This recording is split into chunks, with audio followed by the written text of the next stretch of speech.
returner elects to fair catch it, no return.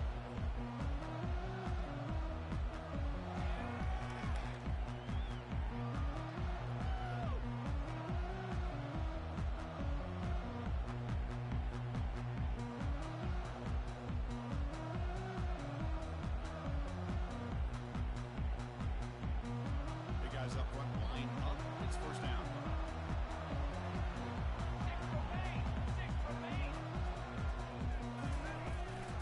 They'll run it here. Breaking free at the 35. The game is enough to move the sticks. Ball at the 40. Just the thing that I love about this play is the running back showing great patience and then the vision to find that hole and then accelerate through it for a nice gain.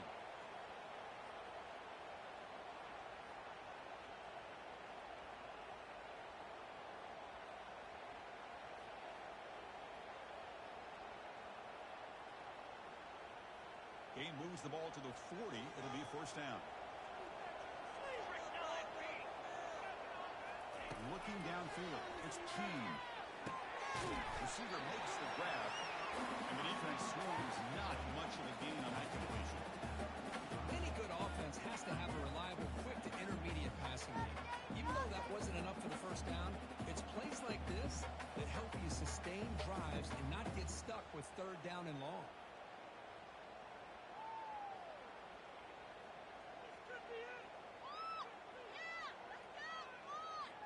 That completion makes it second and medium.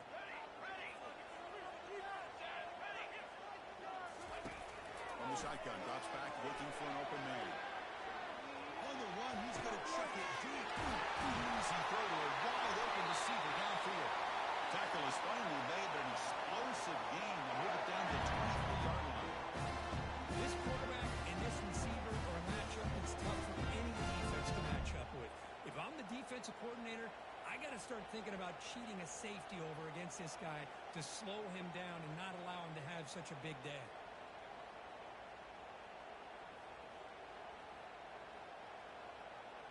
First down here for this offense.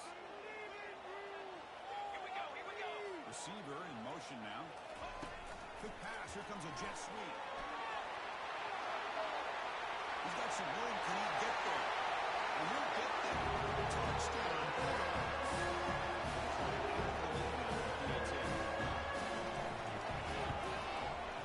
PAT is good, so it's 7-0. Here's the kickoff team now. Set to move this one away.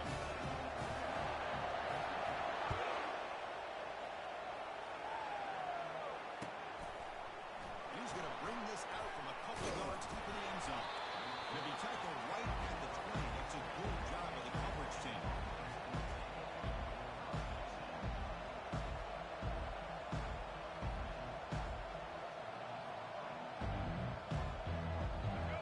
Listen to the crowd energy here in the early going. This is a tough environment for visitors. On the handoff, they'll test the right side here. Well, listen, you don't always have to have big plays to be successful. It's a nice, solid gain here. Keeps you on schedule, and you get ready for that next play.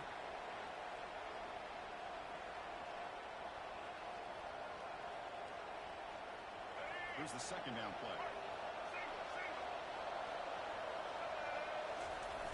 Cross play to the running back going left.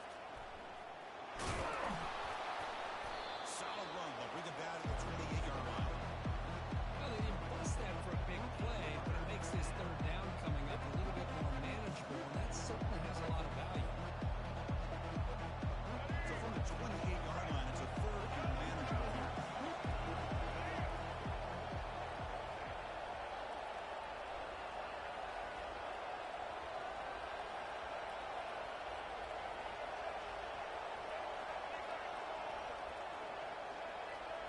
Looking to throw.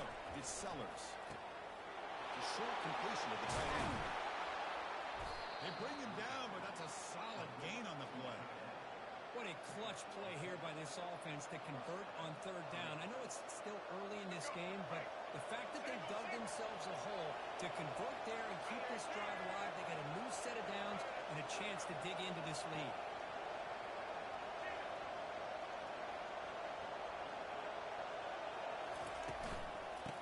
shotgun, an inside handoff.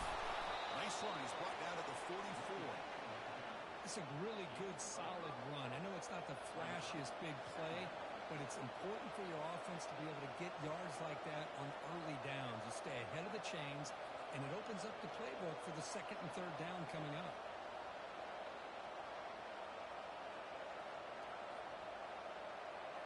The game makes it second and medium.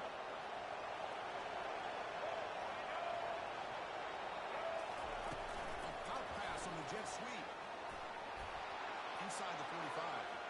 Breaks clear. End zone ahead.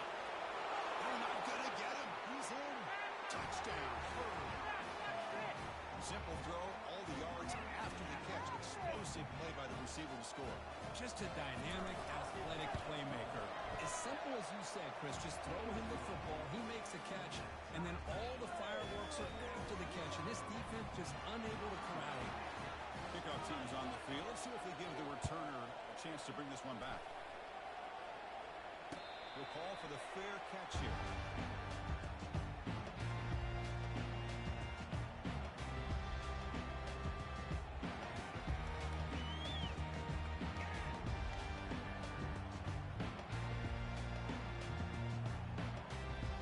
Here comes the Bulldogs offense back on the field. They punched it into the end zone the last time. Let's see if this defense has made some adjustments to stop them this time. Looking downfield, it's Keene. Dump off caught by the running back. Defense drops him for a loss. Tougher second down on the way. Boy, the defense does such a good job of taking any threat downfield away. All he could do is throw it to his back, and loss of yards, now you're behind the sticks. After a first down loss, it's second and long from the 23. Quarterback drops back. We're going to test the secondary. And it's the senior getting home with the sack. A really good job by this defense. The quarterback looked to be trying to work through his progressions to find his open receiver, but before he knew it, he's on his back.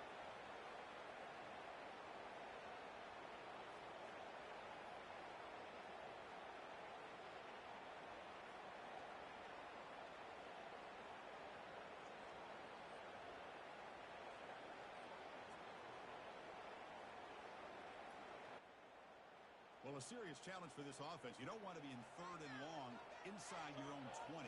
How much of a risk will they take to try to pick up this first down?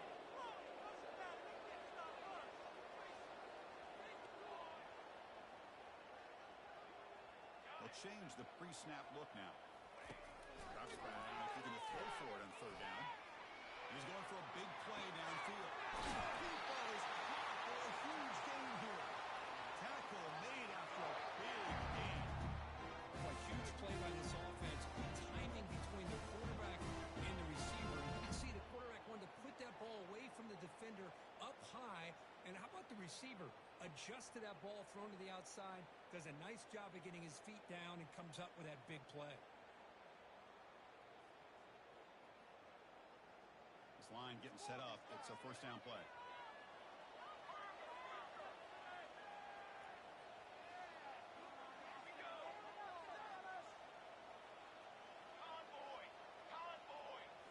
Back to throw. It's Keene.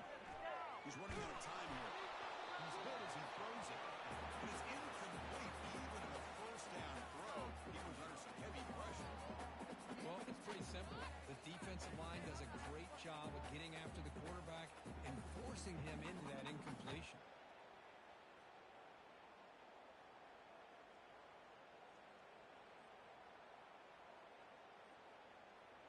Incomplete, so it's second down and 10. Send the back in motion.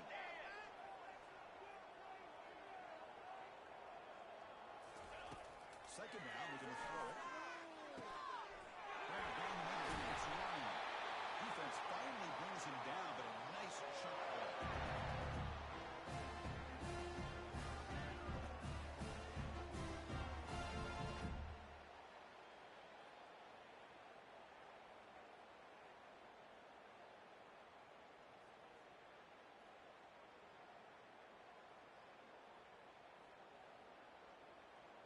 Fresh set of downs for the offense. First down.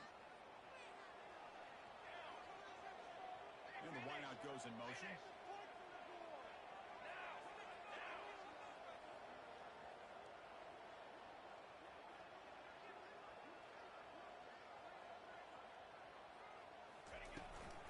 We'll go with the ground game here. Running back takes the handoff.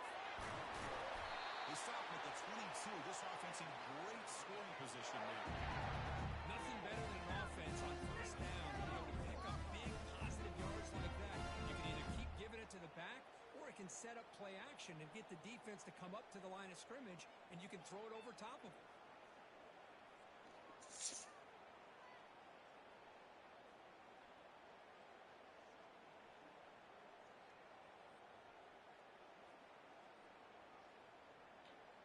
And here comes play number 6 on this drive.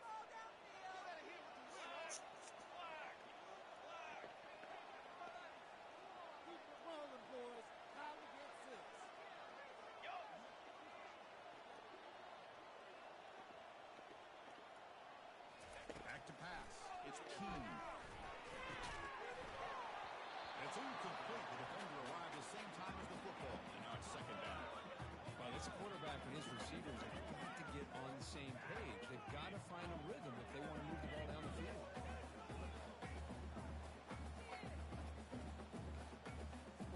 This should be the last play of the quarter.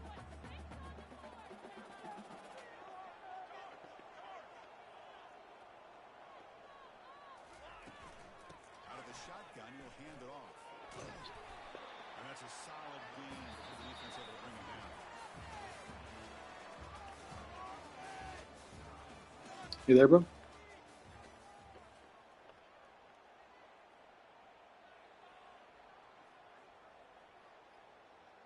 Good.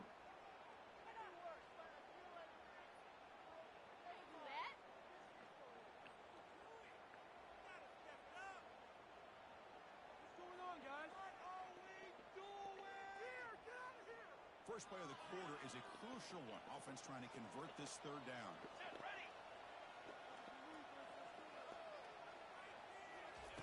There's the snap. They'll set up the throw. Looking to the end zone. Intercepted in the end zone. Not much on the return, but they snuff out the drive with the takeaway. Hey, these guys have been giving up some plays. Thanks. This offense looked pretty good. They're moving the ball, but they get him to third. He's passing a lot more than he normally does. Quarterback panics, puts that ball into coverage, and this defense comes up with that big interception. Keeping it on the ground here. That's a nice Can't run with this running back. I'm going to have to go to the backup.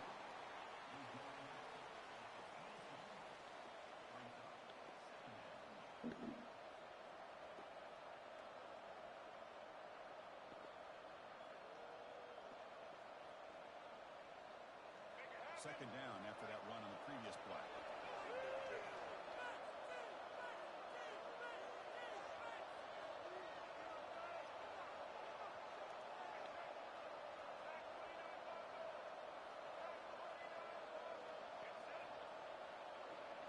Here's the option play. Terrible. Fuck. That back just had nowhere to go. Got to give credit to the defense and their run fits on that play.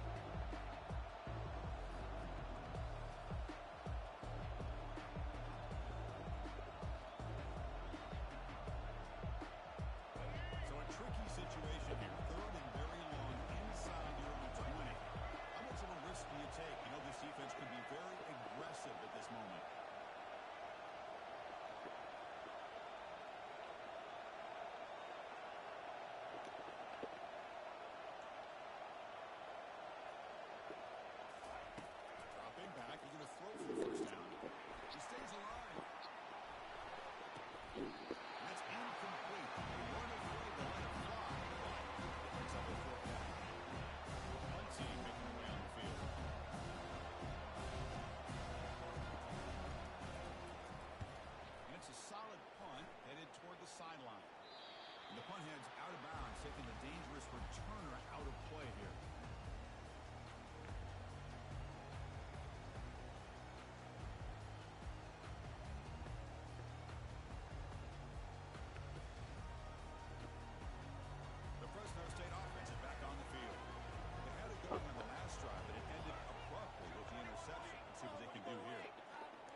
receivers now getting some new assignments before the snap.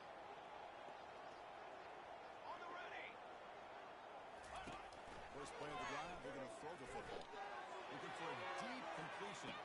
Holy fuck, this guy is just airing it out. No, just got smoked. The extra point makes the lead 14-7. Kickoff team on the field getting set now. I did. And the return man Huge gap. to signal fair catch.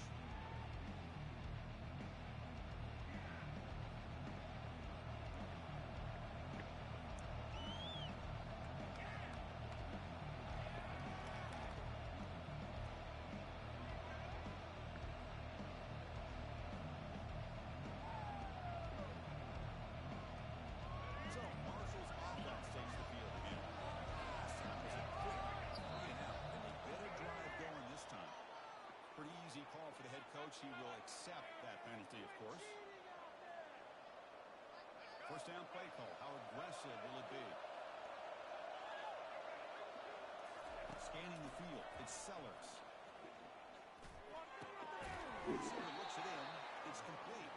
They bring him down. That's a very solid game, but still well short of the first down. Well, you can tell the quarterback knew exactly what he wanted to do with the football. He was going to that end route no matter what. He hits it for a nice game. That completion makes it second and medium. Quick throw caught on the left side.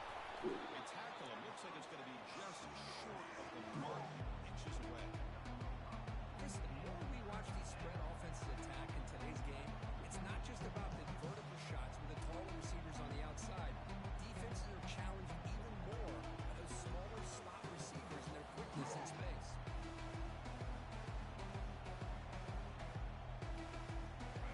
An important third down attempt for this offense.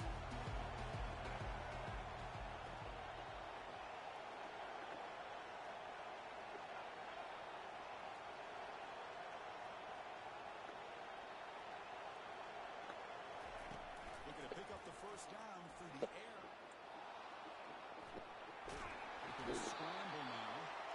Doing that for the first down at the 37. Boy, this guy can do it all. We know what he can do with his arm, but when things aren't there, does a good job of pulling it down, knowing where the first down marker is, picking up the first down. How aggressive will they be on this first down play?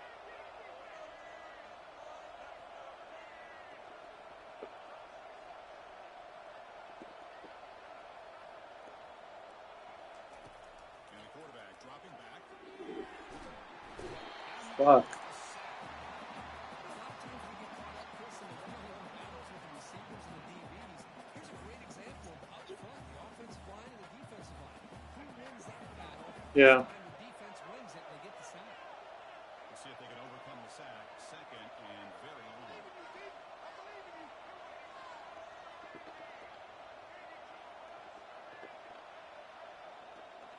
Dropping back. It's Sellers. Looking to throw it deep. Downfield shot is incomplete. Brings up third down. Well, it's an incompletion here. I bet this secondary is going to play a little bit deeper just to make sure they don't get hit on any deep throws later in this game.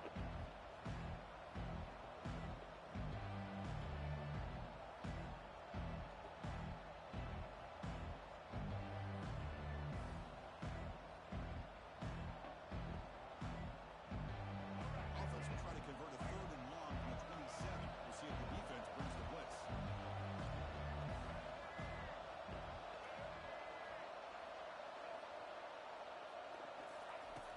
Quarterback drops back from the shotgun, looking for a receiver. And it's intercepted. He's stepped in front of that bullet.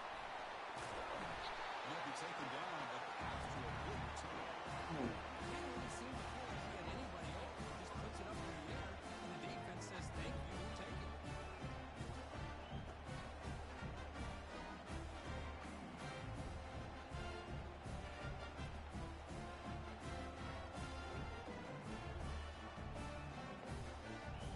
Here comes the Fresno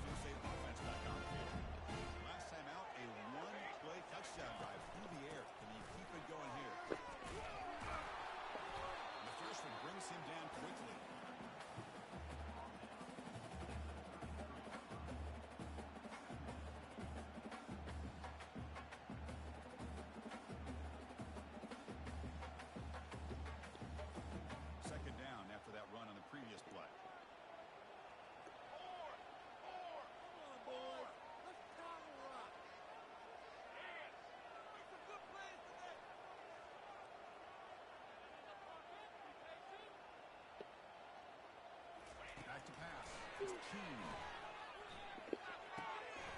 Quarterback delivers complete to the right side. Touchdown, Bulldogs. This offense is still incredible. This is nice execution. Quarterback was so perfectly in sequence. Yeah, you can see why Rodman was one of his underrated attributes of a receiver. It's easy to get caught up on the ability to catch and Yeah, no, he blocked his running back, and I didn't send the extra blitzer, so it was 6-on-6. It gave him too much time to get open. It was my fault. Returner decides to fair catch. Just not playing well. And I can't run the ball, which doesn't help. It's not working, bro. He's stopping me like 2-yard gains. First down here, the offense has time for one more play before the 2-minute warning. First play of the drive, they come out throwing. The sure hands, it's Chapman. And a nice first down gain there. They get him down, but very close to the first down marker. 4 receivers split wide on 2nd and inches. And the quarterback drops back, looking for an open man. Looks like he's going to run it. Wins the ball to the 37 for a first down. Defense does a great job of taking everything away downfield. This quarterback wanted to take a shot, but nothing is there. The only problem is they didn't account for him taking off and running, so he picks up the first down.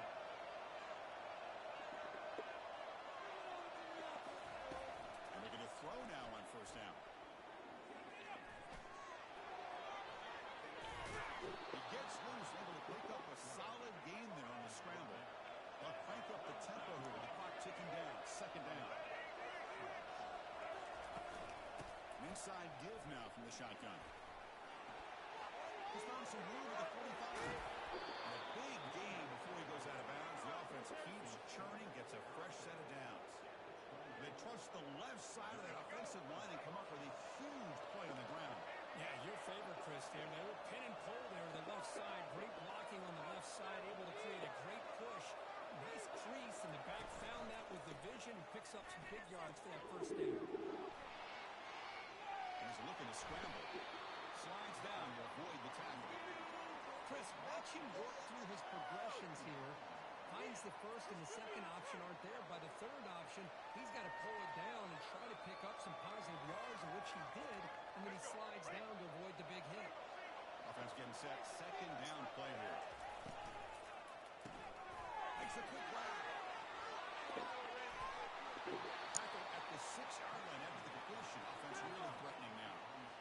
Boy, really nice throw here to the slot receiver, and I love the quickness that he has after the catch. He's essentially a running back playing at that slot position. That's how dangerous he is after he makes a catch. Now a chance to cut into this lead before halftime. It's 1st and goal. They'll run it with the draw play. They finally corral him at the 1. Timeout is called to talk strategy late in this close game with halftime approaching. You know, the real estate gets tight inside the 10-yard line. You love a play caller who has the ability to either run it or throw it, because that puts so much pressure on that defensive coordinator to know how to line up. It's not just a one-dimensional attack he's dealing with. On the ground, trying to power toward the goal line. He takes it in for the score. Touchdown, Marshall. Chris, we're still early in this football game. We're in the 2nd quarter. This is a critical touchdown to get their confidence to believe that they can come back and still win this game. The extra point is good. They're down by a touchdown, 21-14. So the offense getting some momentum before halftime with a touchdown. Now they kick off and hopes the defense can get a quick stop. Here's the fair catch by the return man.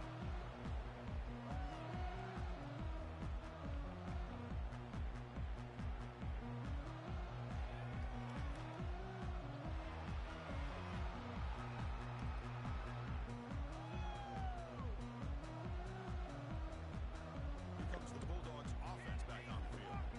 We have a shootout developing here. Each offense scoring a touchdown in the last possession. To the air, it's Keen. That was exciting, but no one to throw to. Eventually goes down. Well, the defense would not be denied on this play. They come up with a sack. Quarterback really didn't have much of a chance at all. Lucky he just held on to the ball. The offense will look to regroup here at 2nd and 11. Quarterback making some changes at the line.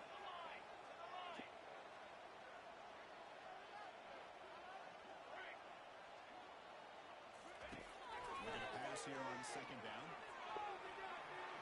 Scrambling around now, looking downfield. He's a wide open receiver, complete. And the offense will now quickly spend the timeout.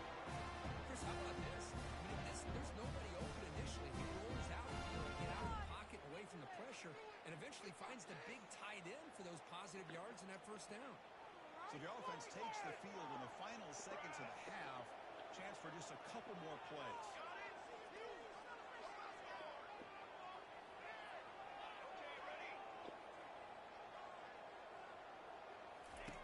Looking to throw it on first down. Goes to his right side there for the completion. Timeout is called to talk strategy. Time for just one or two plays here before halftime.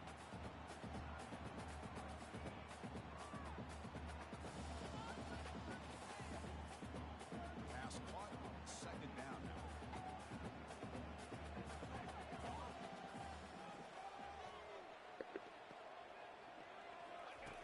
There's the snap. He's looking to throw. And he's going to stretch the defense, taking a deep shot here.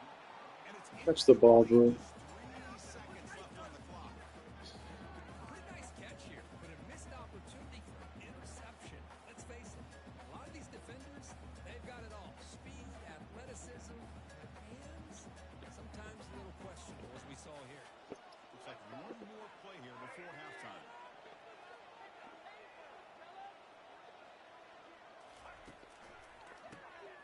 Always looking to throw. Bringing pressure. And they'll be forced out of bounds right near the line of scrimmage. And that will do it for the first half here. Kevin Connors now has our halftime update. And they'll kick it off to begin the second half.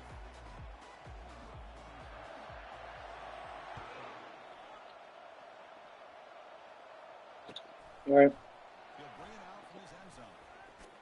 He'll be tackled at the 17. Strong job by the coverage team.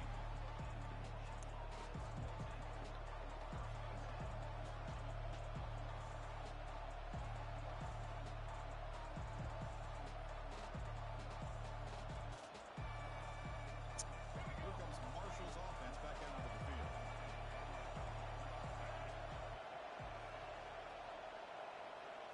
And the quarterback tucks it and takes off as a design run. You see him able to make the stop after a short gain. Well, anytime you use your quarterback as a runner, the goal is obviously to hit some big plays. You've got to be careful of letting your quarterback take too many big hits. Not only can he get tired, he can also start to fumble the football.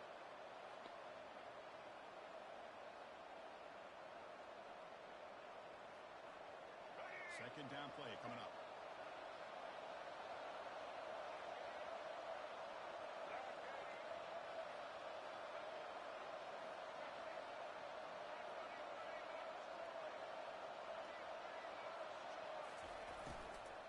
And they'll run it out of the shotgun. Fuck. And they'll stop him short of the line to gain.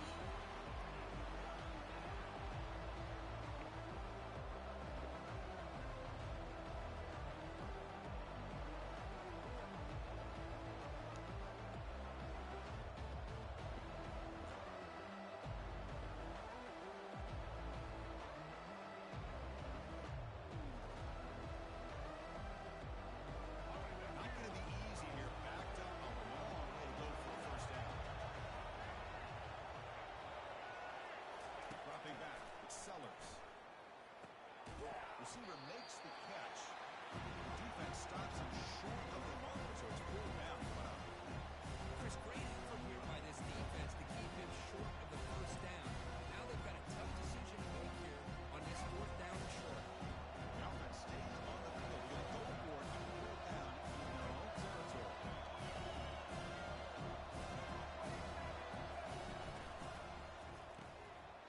Oh, it's picked off. What a play.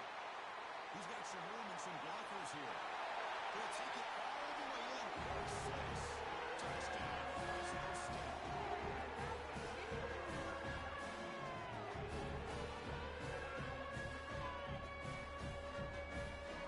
Kicking team on now for the extra point. The tackle on the PAT is a 2-touchdown lead now, 28-14. Getting set to kick the ball off now.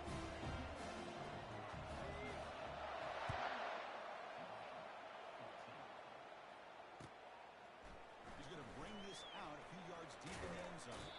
He'll be tackled at the 21. That's good work by the coverage team.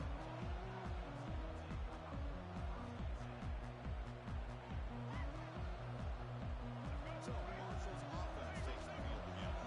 They have got to bounce back on this possession after a pick 6 last time out here. Off the play fake on first down. Quarterback escapes the pocket and takes off. And the tackle is made. The defense saying, not this time. They got burned in the scramble last time. They bring him down pretty quickly here.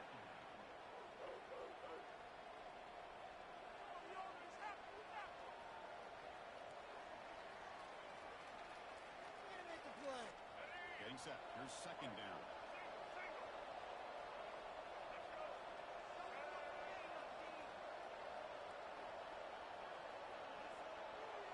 To the air. It's Sellers.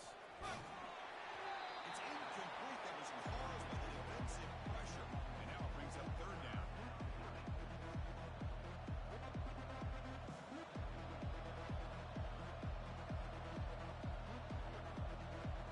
Urgency now for the offense that hate to come up empty on this drive and multiple scores. And he'll drop back here on third down. Going for a big play downfield. It's incomplete. They let it fly on third down, but now it brings up fourth. Well, they go to the air to try to pick up this first down, but it just wasn't meant to be. Defense was ready, made sure to force them into this fourth down situation.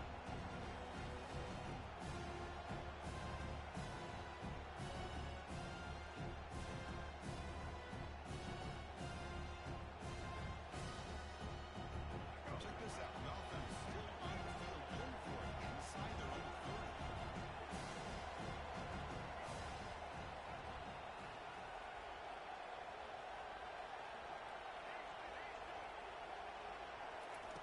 Fourth down, look at a throw for it. Flips it to the running back. Can he make the first down? Oh, that's found too short. What a fourth down play, and they will take over on downs now.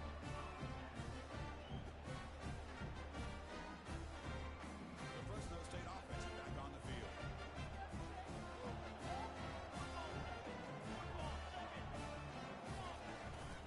Handoff here from the shotgun. I think this defense keeps thinking about them throwing the football, and by doing that, they're opening up running lanes. Good positive yards there by the running back.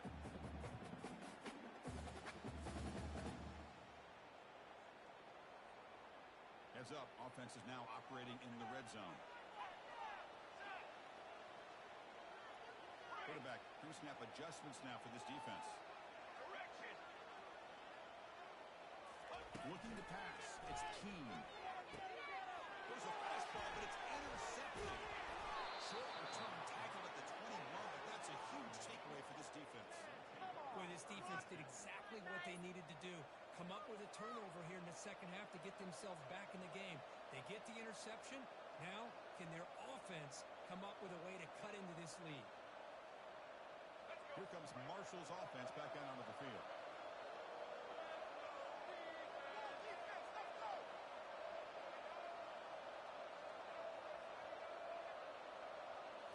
Off the play fake, looking to throw.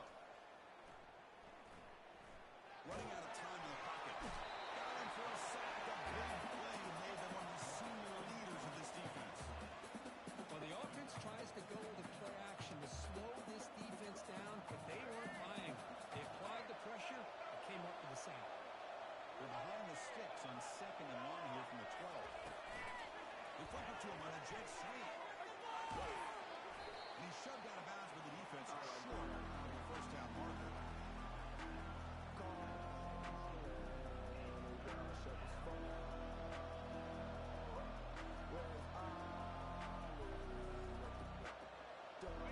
So a tricky situation here. Third and very long inside your own 20. How much of a risk do you take? You know this defense could be very aggressive at this moment. Quarterback drops back. He's moving out of the pocket now. There's three in the backfield.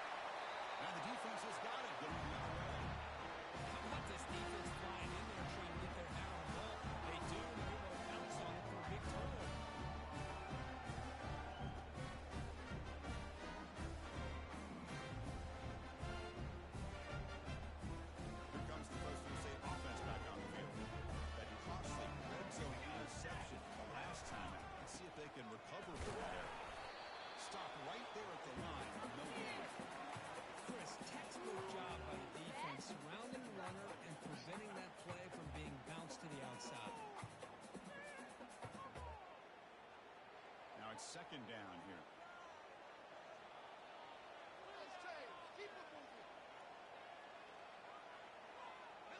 moving receivers around now before the snap. Quick pass. Here comes a jet sweep. Will he score here? And he scores. Touchdown.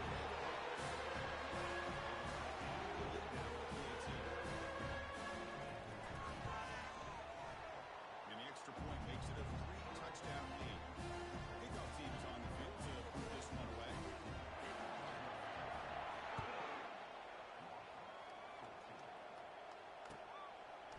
And the return starts just inside the end zone. He'll be tackled at the 17. Strong job by the coverage team.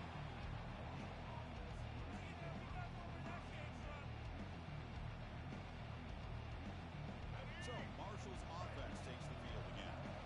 Last possession ended in a fumble, and that set up a touchdown. So they got to bounce back from that right away. Looking for the rollout. Finds a man to the left. Big catch downfield. They got him, but not before making first down yardage. They'll move the ball to the 41.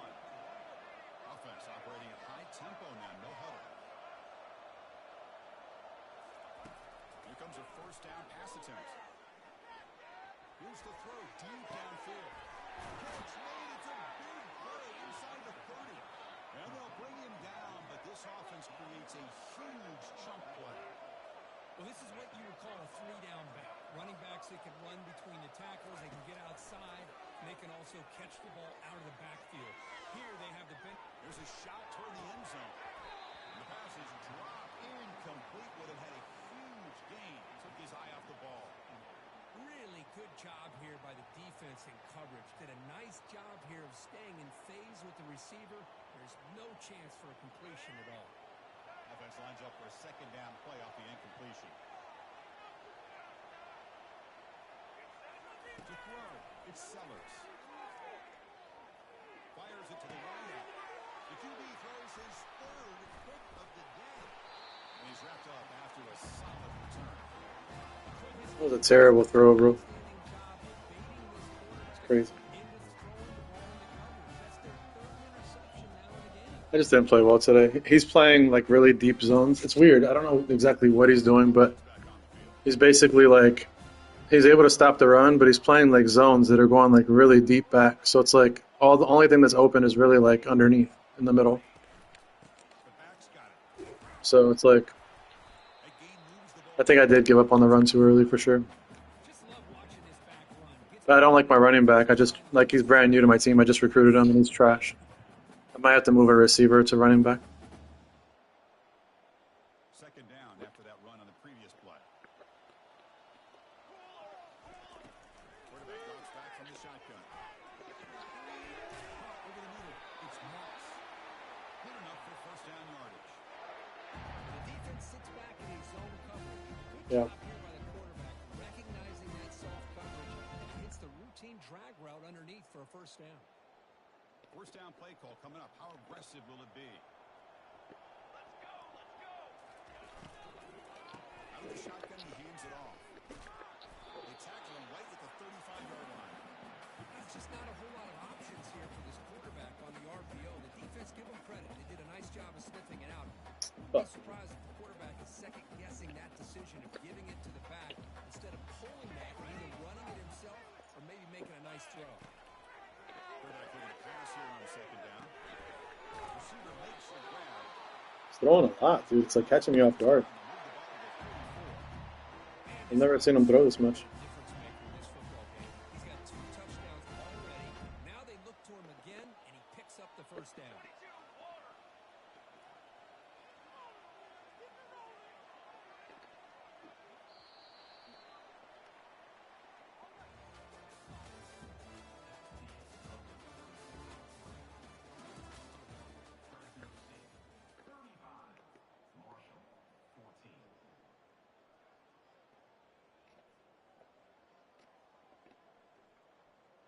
So here we go. First play of the quarter. The offense has a first down.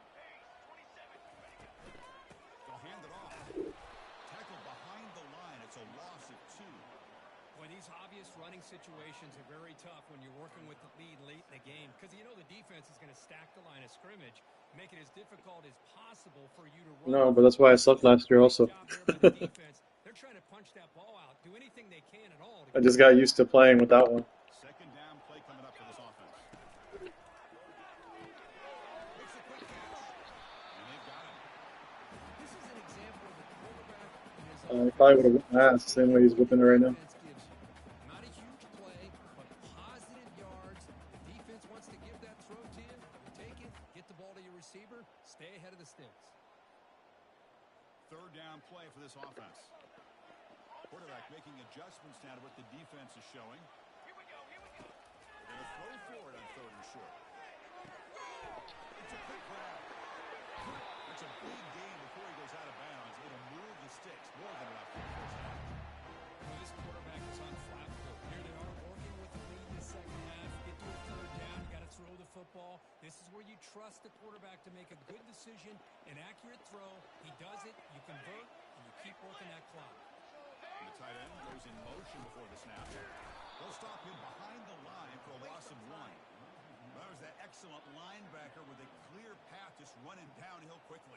You know, I think one of the great things about watching this guy play all year is his vision. He just has great instincts.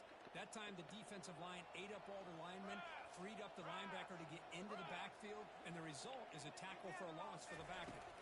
To throw, it's Keen. And he'll lost it to the end zone.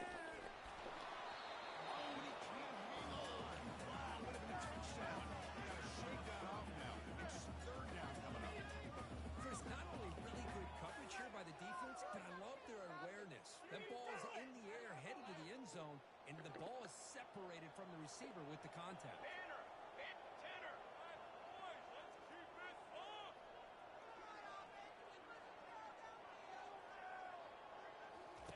Drops back, needing a third down completion here. Catch is made behind the line of scrimmage. You know, it's third down. As a quarterback, you're sitting there back in the pocket trying to find a matchup that you like. Pretty much everything taken away. I like his thought to get it to the running back because he's a talented, gifted player, but he just could not wiggle free to pick up the first down. It's 4th down and 4 as they try to keep the drive going.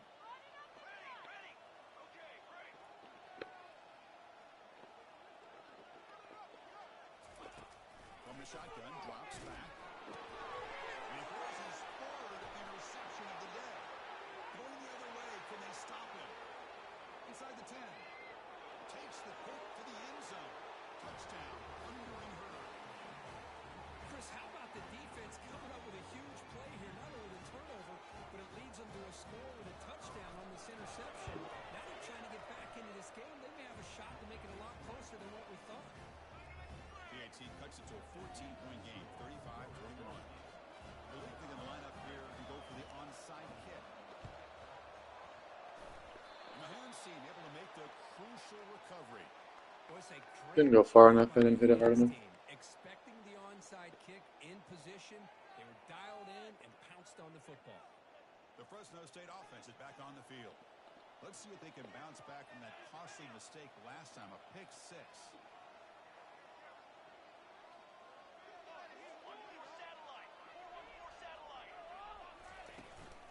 Keep it on the ground and work the clock here. They'll stop him behind the line for a loss of 1. And now the timeout is called by the defense. They've got some things to work out here. You can almost sense the coaches challenge this offensive line before they went out on the field, how important this drive is with the lead late in the football game. They are hitting people and pushing people around up front and being able to get positive yards on 1st and 10. Looking to pass. It's Keen. Looks at the sideline. What a close there to stay in bounds.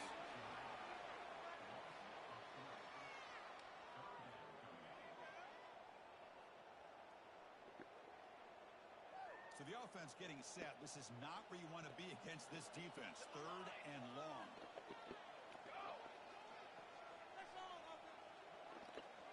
Quarterback checks the defensive look, makes some adjustments.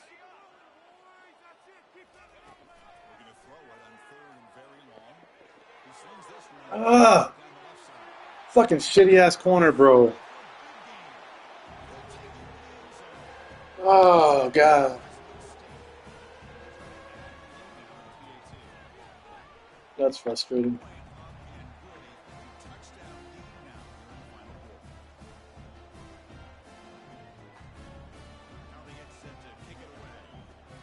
But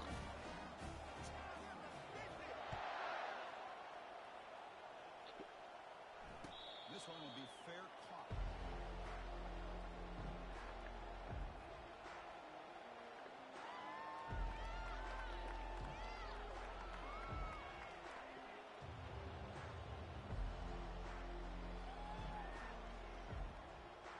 Here comes Marshall's offense back out on the field.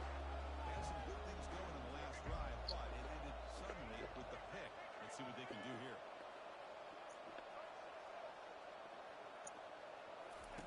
On 1st and 10, looking to throw. Fires it to the fucking right. button. Another Damn it. interception. That's number 4 today. That's a solid return after the interception. Chris, if you're going to make that throw, that's called a two-ball. That means it's going to be on a line. Here, he puts it way up in the air and allows the defender to come over and make a play on the ball. Great job by the defense. The guys up front lined up. It's 1st down. They're going to run it. Finding space at the 20. They bring him down, but a big chunk of yardage on the play. Really good run by this running back. The defense fortunate to be able to bring him down inside the 10-yard line. But it's 1st and goal for the offense. This is frustrating. Defense threatening now. Not the way I wanted to start the season.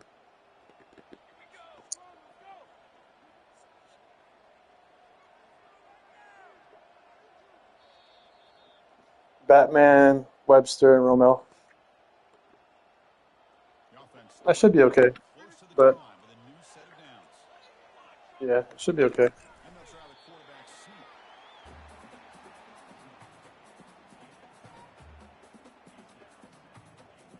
sneak. He whooped my ass last year. What's the play call here on He whooped 2nd my ass and last year, bro. And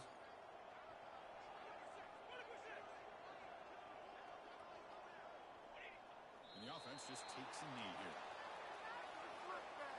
Who? Ball at the 6-yard line now. It's 3rd and goal. No, fucking Marcus. Marcus beat him. And the quarterback will take a knee.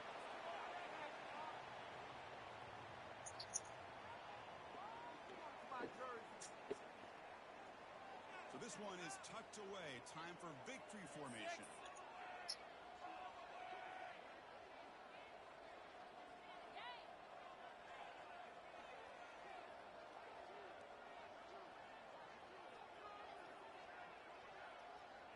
Yeah, man. Yeah, I think so too. I just got to figure out my running game situation. I had a really hard time running against this guy to start off. Might have to, I don't know. I don't know what I'm gonna do. We'll see.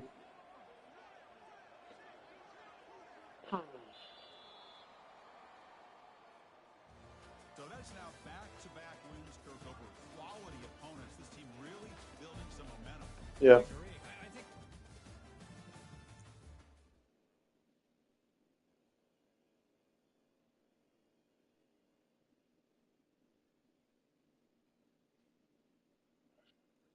All right, love you too, man. See you later.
Let me tell you how this plays in the locker room, because this is the kind of stuff that really sits poorly with players in the locker room. Because you look at T. Higgins, a guy that you draft, develop those type of guys, those guys that you bring in, those guys that you develop, the guys that become an integral part of your franchise, right? And when you don't reward those guys, and the franchise tag is considered or looked at inside the locker room as a punishment, you're being punished for being great. Right, you're being punished from a long-term, life-changing. And so in that locker room, SOBs. And you know what? The bottom line is they're not in this thing to win it. They're not in it for us. And it plays so poorly within the locker room that other guys that are looking at themselves going, if I'm going to make money, if I'm going to have a long-term deal in here, and my name isn't Joe Burrow or Chase, Jamar Chase, then I'm going to have to do it somewhere else. I was in a vet. One more player question. Deshaun Harris-Smith came in as a heralded player local for PBI. Just a dominant high school basketball player, a high-level four-star player. The expectations were through the roof for him. Last year's team just couldn't score, period, let alone him not being able to score. Other than Jameer Young, who, by the way, for you Turk fans who don't know it, he's killing it in the G League. Just absolutely killing it. He's going to be on the NBA roster, I think, for years to come. But beyond that, this is not the role he anticipated when he signed with Maryland. A bench player, 7 minutes last night off the bench. He's uncomfortable, clearly, as a scorer. He's a try-hard defender, rebounder, the whole thing. From afar, tell me if I'm wrong. I look at body language to see how he is on the bench, how he handles it when he's in the game. It seems like he's handled it pretty well. Am I right or wrong? Yeah, you bring him up, and you bring him like that. Yesterday, one of the things we do before the game is we usually interview the opposing coach, and we grab a player for the pregame show and put some of the winners up for 4 minutes like that. The media relations guy suggested to Johnny Holiday that he used Deshaun. Well, we had to believe it. Interviewed Deshaun all year long. And because there's other bright spots, the guys who are in the ball, and you sort of, they get the focus right around where you get the focus. So, I was like, wow, I wonder what that's going to sound like. Because his body language, you can do it on Twitter with that body language. Yeah, but on the bench, he's been very positive, I think. No question. No question. But I got to tell you, if you listen to the interview setting, it is unbelievable how different he was about playing with these guys in the street. And if there's a sullen bone in his body, you sure don't hear it from him, and I think that, I just tell anybody that those appearances can be really deceptive. You think you know a guy just because you're watching him. I love the 3 minutes he did down yesterday. And he had opportunity to really articulate his role. We thought it was what he thought he could be. I just did not sound disappointed in the least about the fact that last year he was playing 32 minutes a game, which he was playing, I think we're number 16 now. And I give him a lot of credit for that. It's a very mature outlook. I don't know if Kevin, when I was 19, in a similar situation, I don't know that I would have done it the way he did it, but he decided. Yeah, and Chris is referring to, for those that don't watch a lot of Maryland basketball, there is, on the floor, there's, at times, he doesn't look, the body language isn't great, but I've been watching him on the bench, first up when they come out, congratulating people, and sometimes you'll get, I don't know, I have a feeling they're going to need him at some point. He hit a huge 3 against Wisconsin that I couldn't believe he even took when they were down 5 in that game. And I was so happy for him, that it went in. And maybe he's just a shot like that or two away from having the confidence, because he's not confident offensively. No, I don't think I thought that's a great shot. That was part of 3 threes in a row that took a 5-point deficit to a 4-point lead.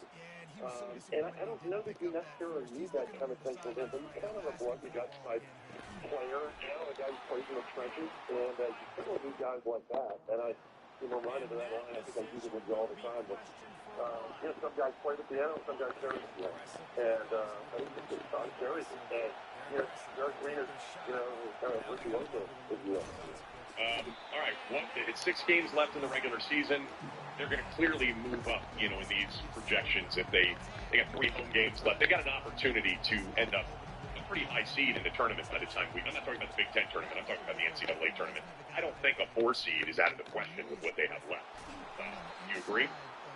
I agree. And I would like to, one of the goals I'd like to achieve, just watching from the periphery here, is I would love to get a double 5. And that one, Jerry Williams talks to you, you'll appreciate it, because you're a terrific story of in 2004, when Maryland won the ACC tournament, and they went through that great weekend. John Gilchrist was, they played 3 almost. Like, you went for it, NC State was down 19 at half, and then Court 2, which is an overtime game. And they went on the bubble to, I think maybe a 4 seed. I can't remember, but they were really shot up. They got rewarded as a result of that weekend. Because on the podcast I did with Jerry, we were talking about that the other day, and he had said, one of the things I liked, it never bothered me when we got bounced from the ACC. And so I always felt like we just weren't there to win it all the time. And it allowed me another, extra several days of practice to get the guys focused for the NCAA tournament. And I said, well, let me follow up on that, because it seemed like my recollection was how the first one that ACC tournament, we got 7 wins against it. Yes, Syracuse. That was the year they lost kind of at the very end of Syracuse. Exactly, but they won the first game, so it's like Syracuse to the round of 2 stages. And I remember it was good. It was typical Syracuse. They played the matchup. They had no long legs guys. But it felt like the team was running in mud that game. And it just seemed like all the events of the previous 7 or 8 days just got them, And so here's going back to my original point. I would love the double 5 because I'd really like to do well in the Big Ten tournament, but not if we have to play 4 games to play well in the Big Ten tournament, Yeah. And I would like to make a little noise in the Big Ten tournament just because we have it. We really have it. So it's nice to do it like that. Well, I was saying to, I think I was saying to Scott last night, I just want to be in that doubleheader on Saturday on CBS, against Purdue or Michigan State, because the first 3 or 4 years we were in the league, we were in that situation. We were playing in those semifinal games, and that's just kind of a big spot. It'd be fun to be. We've not played in a Big Ten title game, even though they've had plenty of top 3, top 4 finishes. They haven't. So I'm with you. They have a shot here. I mean, in looking at the remainder of the schedule, I mean, the 2 games that obviously stick out are Michigan State at home and then Michigan on the road. By the way, I don't know how much of Michigan you've watched, because Maryland hasn't played them. I watched them really for maybe the second time this year against Purdue last week. That kid, Danny Wolf, the 7-footer that plays basically point guard, he's totally unique in the league and in the game. Have you watched him? I've watched them. I think I'm completely aside. I think they got the best team in the league. I think Chris a huge game changer. Glad Golden and Philly. Very good quarter player. Wolf was the best player of the Ivy League. And they fit each other like a glove, because Wolf is a natural 4, almost a 3-4, if you will. But he's got the ball in his hands all the time. They play through him offensively. And the coach is terrific, Dusty May. They put together a team. That was a woeful year last year. And they, this is where we are in college sports. You put cobble together a team in a matter of a couple of months, and you pay enough dough, and you know enough guys, you have enough connection. Yeah, I mean, Maryland obviously put together, Kevin, you mentioned it, he did a phenomenal job in the portal, because it's not just that he got players that can play, they just seem to fit so well. Remember the number 1 preseason question we asked each other as fans, and for you as a broadcaster, and that was, how are Derek Queen and Julian Reese going to play together? How is that going to work? it's worked out pretty well. I was interested, back to that game last night. The single most eye-popping play of the game. And this is what Holton was talking about. I don't know if you saw Holton's comments after the game. Yeah, He talked about the play, both the second half, where the end of the shot clock, Jacoby, Gillespie's driving, he's kind of cut off, he throws a one. They're wasting no time trying to get the ball back. They're going to go for an early onside kick. He's able to grab the football, and the hands team gets the job done. Man, these coaches talked about being aggressive. Yeah. This fucking bitch. I knew it. Why am I such a genius? She fucking sent me a text message with a picture of the wire that's running underneath the pipe and was like, I found the cause of my electric bill being so high. It took a picture of the wire that was running for the freezing of the pipe. Yeah. I was like, this bitch. Yeah. You know? Mm-hmm. I was like, I'm sorry, Shirley, but unfortunately, this is impossible for the wire to have caused such a huge change. Because as you can see in the picture that you sent me of your bill, it says they came to do your meter reading on January 22nd, which is the day I installed the wire. So your reading is from the 4 weeks prior to that. It clearly sees it on the bill you sent me because you wanted me to help you figure it out. It's like, you see the date on there? Yeah. And then the bill before that was for the fire. So it's impossible for a little tiny wire, I was like, that doesn't use that much volt to run your bill that high. Not to mention it wasn't even installed yet.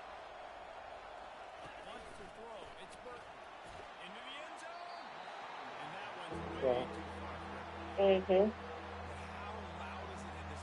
I was like, I will come and take the wire off though, because winter's over and it's like not really that freezing cold temperatures anymore. And she's like, don't take it off. It's okay.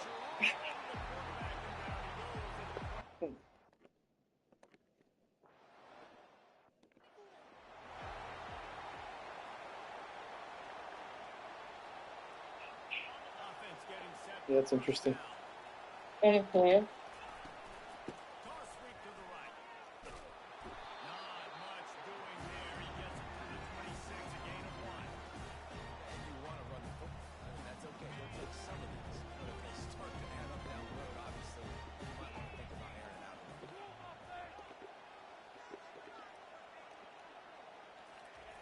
He's looking for a man on second down.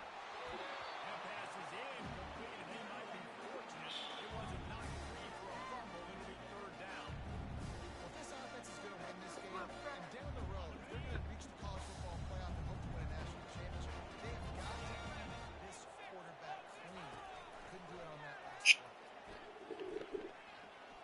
Sends it downfield. He's got it. He got a foot down along that left sideline. You know what it takes to make a throw like that. Alabama with a first and 10 here. I said, okay, you can unplug the wire and put it under the house. You can always connect it if you need it again. I will leave it on.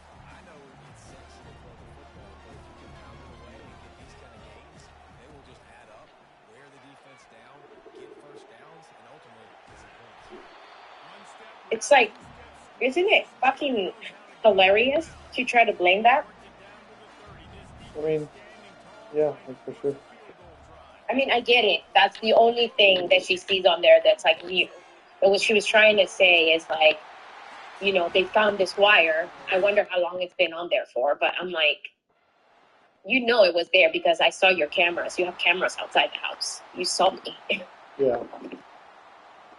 Like, she has cameras outside. She can see me going in and out. I saw all her cameras. She has cameras all over the house. Yeah, a lot of times early in games, you're just trying to find your rhythm. Some things work, some don't on that first drive. Not to mention, either way, even if it did, that's something that's being used for your house to unfreeze your pipes.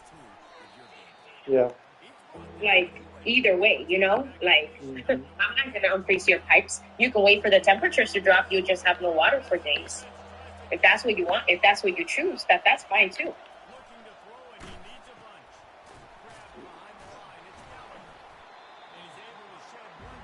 Yeah, that's crazy.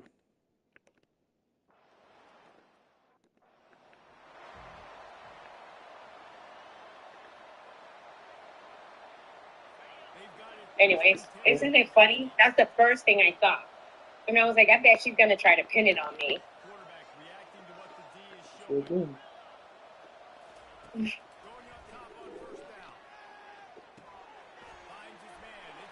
Anyways. Ugh. God, people are so fucking lame.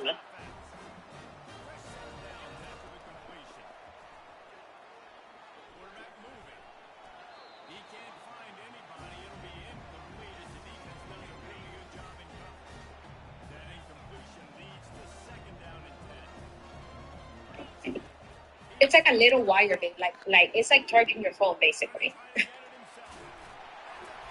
Probably maybe a little more because it runs all day, but it's like a little wire. Like it's not like you're running some kind of air conditioning. Yeah. Like, get a grip, lady. I'm so like upset right now with this shit. Anyways, all right. Just wanted to let you know. Bye. No, we bet. He's got a cutoff. There's a one-hand left-hand pass up bullet to Julian Reese, who's underneath the basket. It looks like that ball's going into the third row on the baseline. Julian catches it with one hand, his left hand, his strong hand, and he throws a tip pass to Queen for a layup. And that's just amazing to see that sort of thing, and the chemistry that sort of thing entails. Obviously, that's pretty high-level guys to make that kind of tic-tac-toe play. But that's kind of where we are with this team right now. They're playing with confidence, they trust each other, and it's two bigs playing lights out down there. Makes all the difference in the world. Should be fun down the stretch. Chris, of course, with Johnny and all home games, and part of it now for. I mean, God, is this 25 years for you? Is it 26 years calling games? Unbelievable. Yeah, it started in old ACC days, like you said. I'd take my car to the whole thing, and just drive back whenever I wanted to drive back. We're a long way away from that. I admitted something that you kind of told me years ago that eventually one day I would admit. Gary said this too. It's a good thing we're in the Big Ten because the ACC is a mess, an absolute mess. Did you read it? I don't want to get too far field, but the Athletic had a remarkable story the other day about North Carolina's secret plans as to how to deal with the possibility of leaving the NCC. No. Did you read that? No, I haven't. Well, because they're a state school, there's certain documents that are available through the Freedom of Information Act that otherwise, Duke doesn't have to put up with the shenanigans. But so they uncovered $700,000 in payments to attorneys who were trying to devise the best strategy for leaving the ACC. And the reference that they kept making in all the documents, the reference that the athletic department and the attorneys kept making in all the documents about leaving the ACC in the light of the dwindling financial resources of the conference. Wow. Where will they go? Will they go to the Big Ten? Well, I mean, first of all, if they do.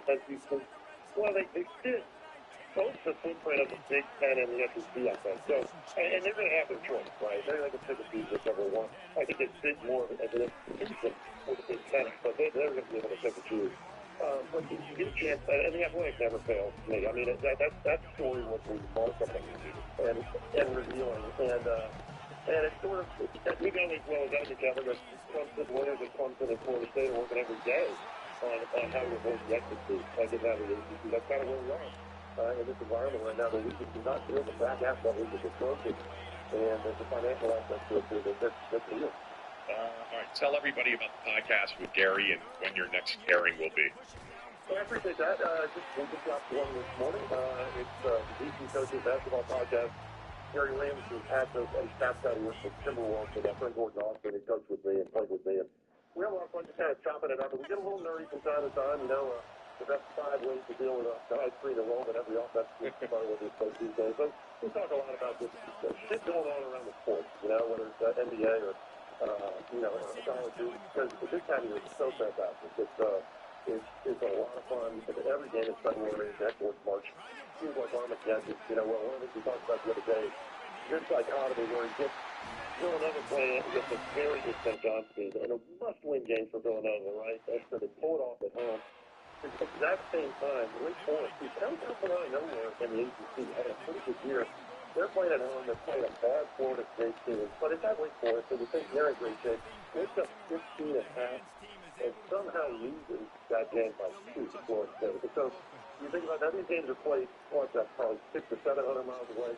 But it was Armageddon for a couple of teams, right? I mean, Wake had to feel just sick after that game.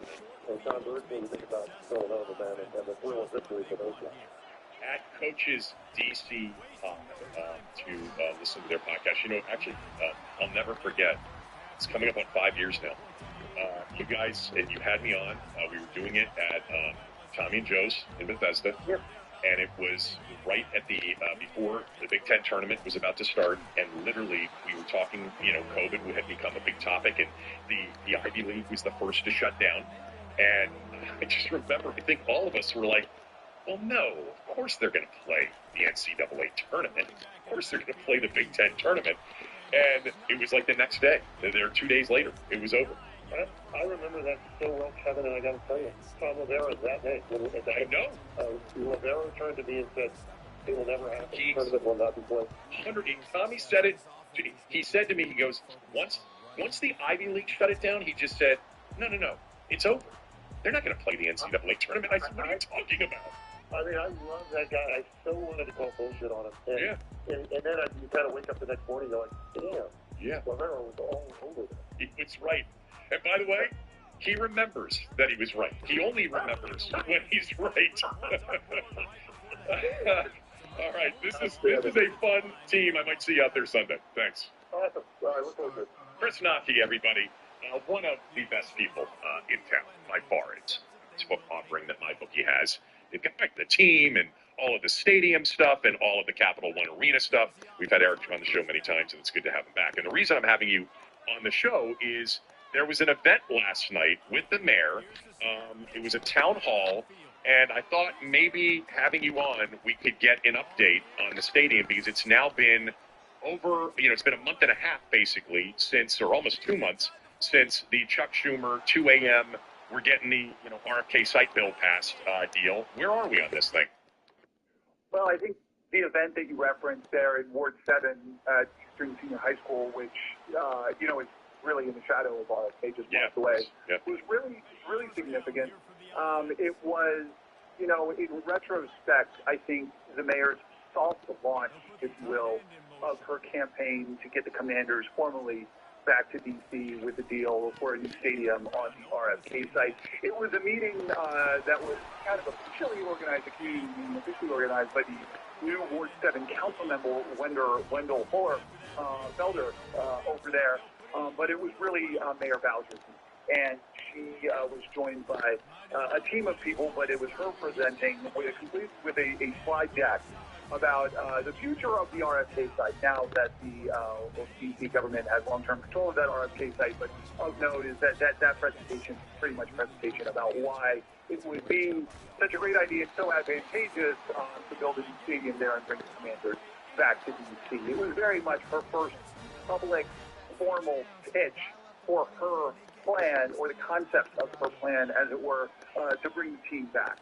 It was heavy on why sports are good business for D.C. It was very light on details about how she was going to accomplish all the things that need to be accomplished to make this a politically viable concept, if such a thing exists. And there were no details about, renderings about the stadium itself. But it certainly was her first public meeting in which she said, here's my concept of why I want to bring the Commanders back to D.C. Here's why I believe this is such an important thing to build a new stadium on the RFK site. And then she ended up taking questions for about an hour from the crowd of about 500 people at that Eastern High School auditorium. for this really, really critical meeting. So, Eric, what was the gist of the pitch? Why will a stadium at the RFK site be a great thing for the city? You know, she leaned heavily on nostalgia of the past, both from the Redskins, as they were called back in the day, and there were images of Joe Theismann, iconic with his hands up. She referenced all the great concerts, all the great performers who had played there, from Michael Jackson to Madonna and Rolling Stones, Grateful Dead. I'm now going through the concerts I've been to at RFK, but it was amazing. This was a world-class destination at one point. And she said that her line is you can't have a world-class city without having a world-class venue that's going to attract people from all around the world. She leaned heavily on a study that we have talked about before on your program. That was done last year, paid for by D.C., which painted a very rosy economic picture of what sports means to D.C. It uses National Park as a shining example of taxpayer investments that paid off in the returns brought back, and the development that they've had over there at the waterfront and next door as well at the wharf. And she believes that this is something that is long overdue for DC, and she will argue that the data is there to show that a public investment is a smart investment for District of Columbia. Now, I'm not sure everybody's going to agree, but that's the debate we're headed into, and I think last night was kind of the foreshadowing of where this debate is going. Any part of the pitch include a future Super Bowl in Washington? There's no question, and I think it's pretty clear from my sources.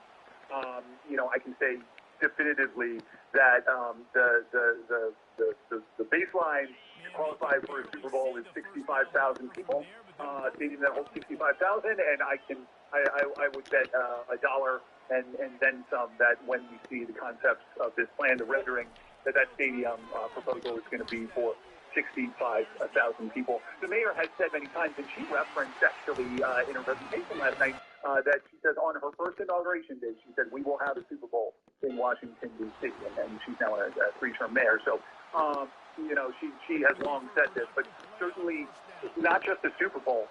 Sure. She referenced a WrestleMania. She didn't reference it by name. She referenced the wrestling, but what she meant was having a WrestleMania.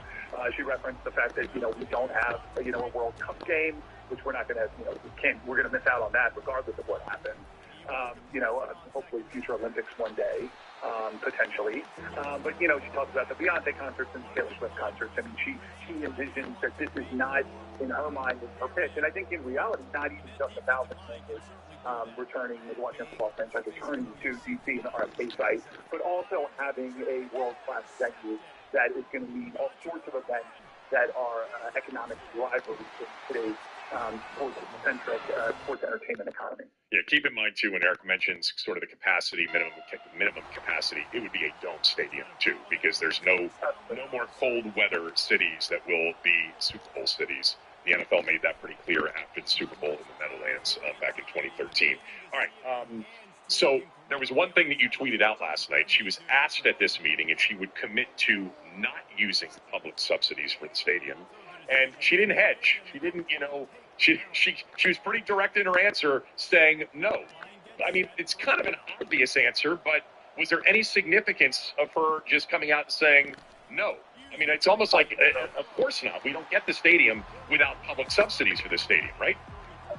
Yeah, and one thing that the tweet can't, that the post can't convey is how quickly she said it. Right. She did not hedge. She did not mince words. It was no sooner that the resident had, and you could see where he was going with this question. But it was no sooner that he had finished the words and that she said definitively no. And there was no explanation and there was no hedging. It was just a flat down no.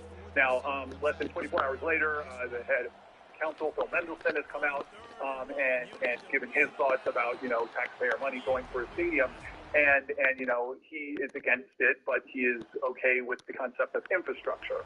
And that's where this is going to go. What did she, and she did not, she was supposed to take questions from the media, reporters like myself afterwards, and she ended up not doing that. But one of the things that we needed to know, and will need to press her on, is when she says that, does she need taxpayer money for infrastructure, which is something that's kind of a little bit more palatable to those on the DC Council who don't necessarily love the idea of spending a whole bunch of taxpayer money on expanded stadium on the RFK site. Or was she talking about something more than that? And that's where she's going to run into trouble if she tries to extend the taxpayer investment beyond the infrastructure piece. And it is with, and she's talked about infrastructure before, which is why when she was so quick to say no and without qualification, without kind of doing her no, but here's what I mean by that, which she has done in the past. Last night it was just a hard no. It just felt different to me, and I want to know what she meant and if this now is going to lean into infrastructure, and it's the and part of the taxpayer investment that ultimately is going to drive an even more passionate debate than she is going to run into already as it stands if she's even doing the infrastructure piece, because, infrastructure was $200 million for Audi Field. So times that by a football stadium RFK over there, and it's not just infrastructure, but football stadium, it could be infrastructure for that whole development. It's going to be so much more than a football stadium that you're really looking at, a pretty big price tag once it's all said and done. All right, so what's next? They have the land. They do with it what they choose. I'm assuming the team and the city have had conversations, have maybe even had negotiations. What are the next steps before we get the joint press conference with Josh Harris and Muriel Bowser saying, we got a deal? Yeah, we're entering a real critical time here. The mayor's budget is due in the first couple days of April, which we're now just talking about a month and a half away. That is basically the window the Commanders and the city have to get a deal done. And so typically she'll present her budget to DC council members before it is actually due, so in the final weeks of March. So that press conference you're talking about is likely going to happen, assuming it does happen, here within, the next, 3 to 5 weeks, so to speak. Obviously, they're going to have to come out with a joint face on this. It's going to have to, receive council approval. And, any financial outlay, there's certainly going to be one, is going to be part, and even infrastructure will come out of the capital budget. It's going to have to be detailed in part of the mayor's budget. So, we expect that those details will come out as part of that, her upcoming budget. And really, we are just, no more than 6 weeks away. You got to think that the details will begin to trickle out before that. Are you still where, I think we've talked about this before, kind of an overall $3 billion price tag where the city's going to have to come up with about $1 billion of it? That's a big question, Kevin. I may have, I keep on talking to more people, and it's all right. The only reason I'm hedging on that, well, here's the thing. The only reason I'm hedging on that is it's becoming clear that it's going to be, I don't know where DC is going to come up with $1 billion. Like, I bet you $1 billion is probably not got a snowball's chance, of getting through DC Council. $500 million, doing what they did for the Capital One, feels more reasonable. But again, what is the infrastructure piece? How do they pay for it? Is there a total price tag? Can the mayor say, well, this is only a $300 million investment, but when you look at it a different way, because of the way the numbers, some people call it a $600, $700 million investment, if that makes sense, people can calculate the numbers different ways.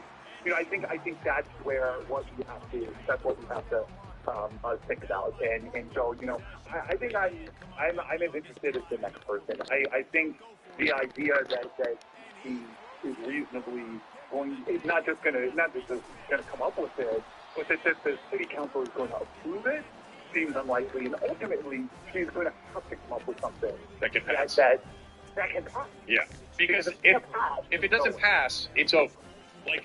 At some point, Josh Harris isn't going to wait any longer, right? Not when you would have to get inside of his head. At that press conference at the end of the year, he continued to stress we're still, negotiating with Maryland. I do believe they're negotiating with Maryland, and I think they kind of have to negotiate with Maryland because it's bad business just to negotiate with one person. They do really, really want. They keep on saying 2030. They got to come up with a deal this year to hit 2030. They just have to. They are up against it. And, yeah, it just feels like if it doesn't happen in D.C. this year, then they got to move on. But it sure feels like they also really, really want to happen in D.C. And the mayor really wants it to happen. So many people want it to happen. But it just feels like the year. Now, how they get the sausage made is what we're all waiting for. All right, I'll end with this. Percent chance right now on February 14th, Valentine's Day 2025, D.C. and the team reach a deal and the stadium gets built on the RFK site. 85 tonight. Wow. I think it's pretty high. I think it's pretty high. I was looking at the votes on DC Council. I mean, it's going to be really, really close. But, she handpicked, the Ward 7 council member out there just for this reason. Kenny McDuffie is behind it. He's like one of the other most powerful people on the council. Pinto is behind it. Meadowson's dragging his feet. I feel like they get this done. I just feel like there's too much momentum. It would be such a kissing your sister for them to go to Flint at this point. It just would. I agree with you. I didn't expect you to say 85 to 90. But still, that's a good number for all of us that want it back in D.C., you included. Thanks for doing this, as always. Happy next week, Heather. Yeah, of course. Number will stay. Always good, Eric. Thanks. Really appreciate it. You got it. Bye. Eric Flack from Channel 9, locally WUSA TV. All right, that's it for the day. Enjoy the weekend. Back on Monday. New job? Growing family? Need a change of scenery? When life gives you a reason to move, start with Open Door. Request a cash offer in minutes. No prep work or showings needed. Or list with us and test the market with the cash offer to fall back on. You choose. Sell your way at opendoor.com. That's opendoor.com. Terms and conditions apply. Open Door Brokerage LLC and Open Door Brokerage in California DRE 020-611-30. More rewards, more savings. With American Express Business Gold, earn up to $395 back in annual statement credits on eligible purchases at select shipping, food delivery, and retail subscription merchants, including the $155 Walmart Plus monthly membership credit and $240 flexible business credit. Enjoy the benefits of membership with the Amex Business Gold Card. Terms apply. Learn more at americanexpress.com/business-gold. Amex Business Gold Card. Built for business by American Express.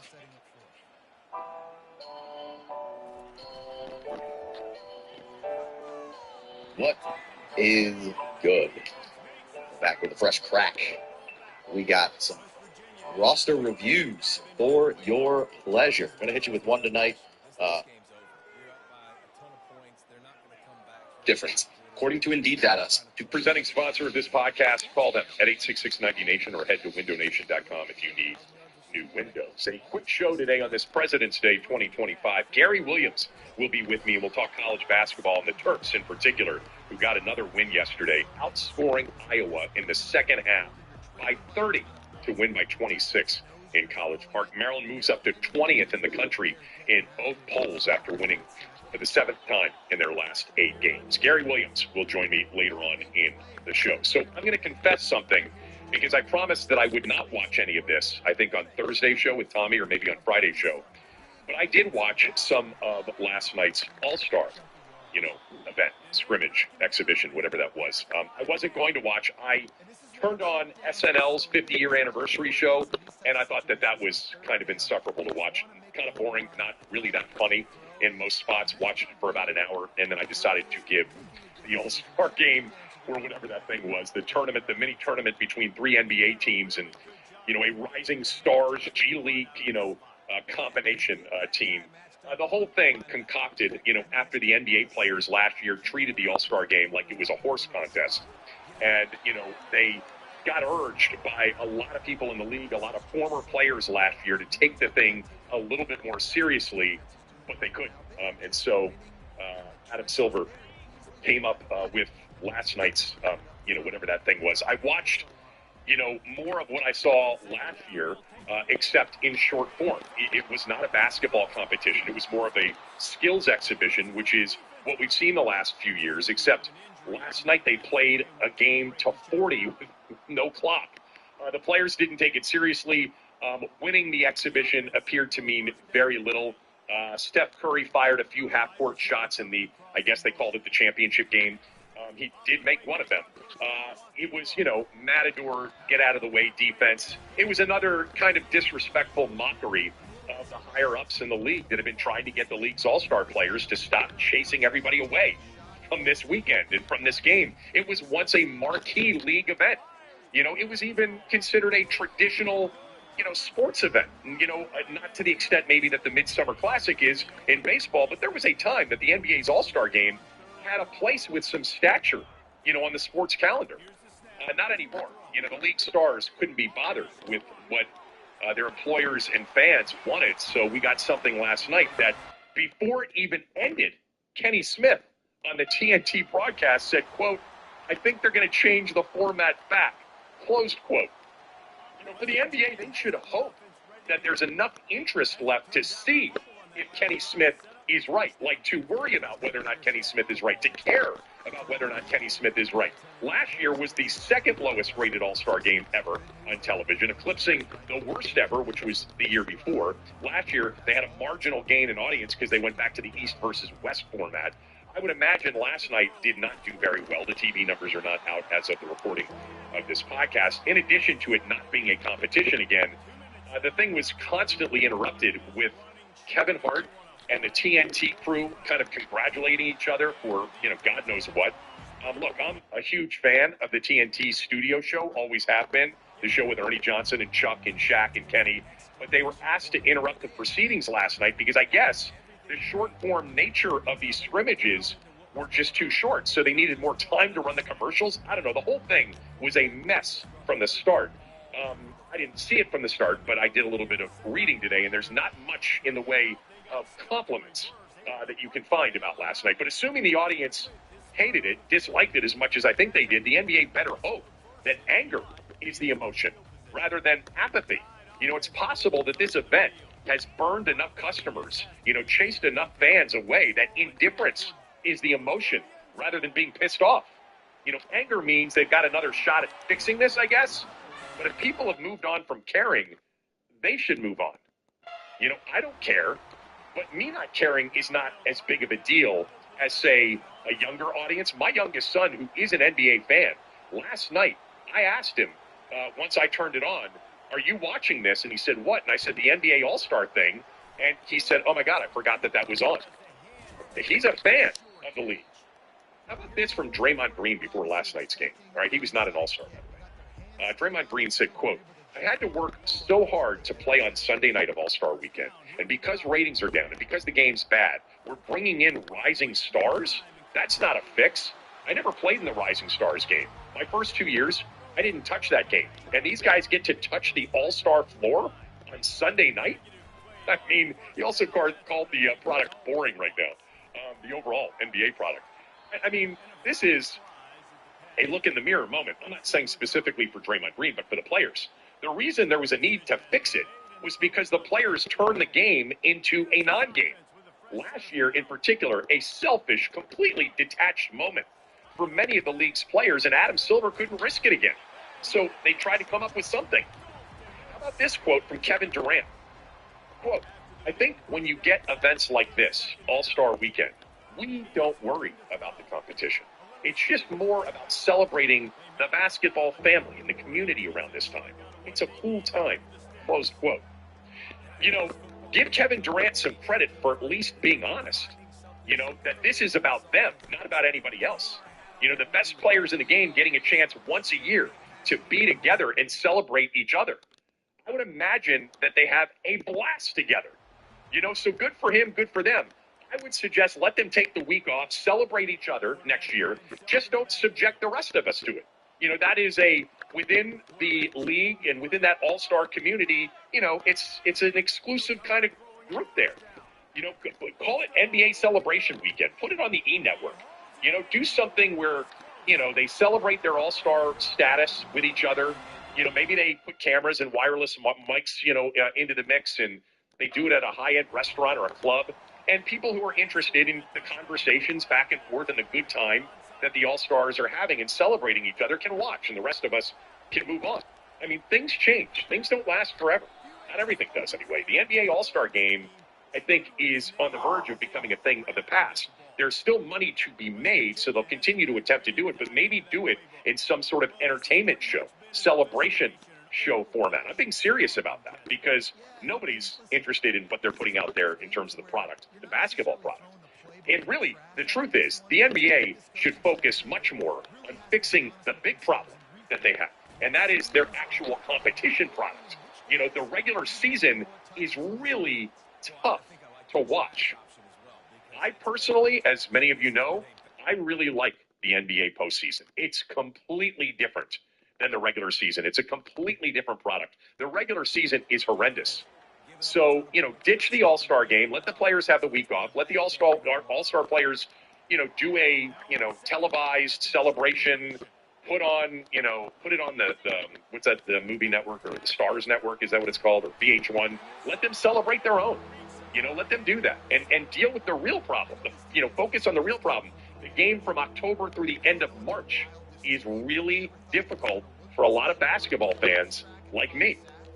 By the way, there was some talk after the hockey event this weekend, which apparently went very well, was super intense. I'd be lying to you if I told you I watched any of it live. I saw some of the highlights. I read about it, but that the four international squad tournament that they had, that it could inspire the NBA to do what they've discussed in the past, which is do an all-star game where it's international stars versus American stars.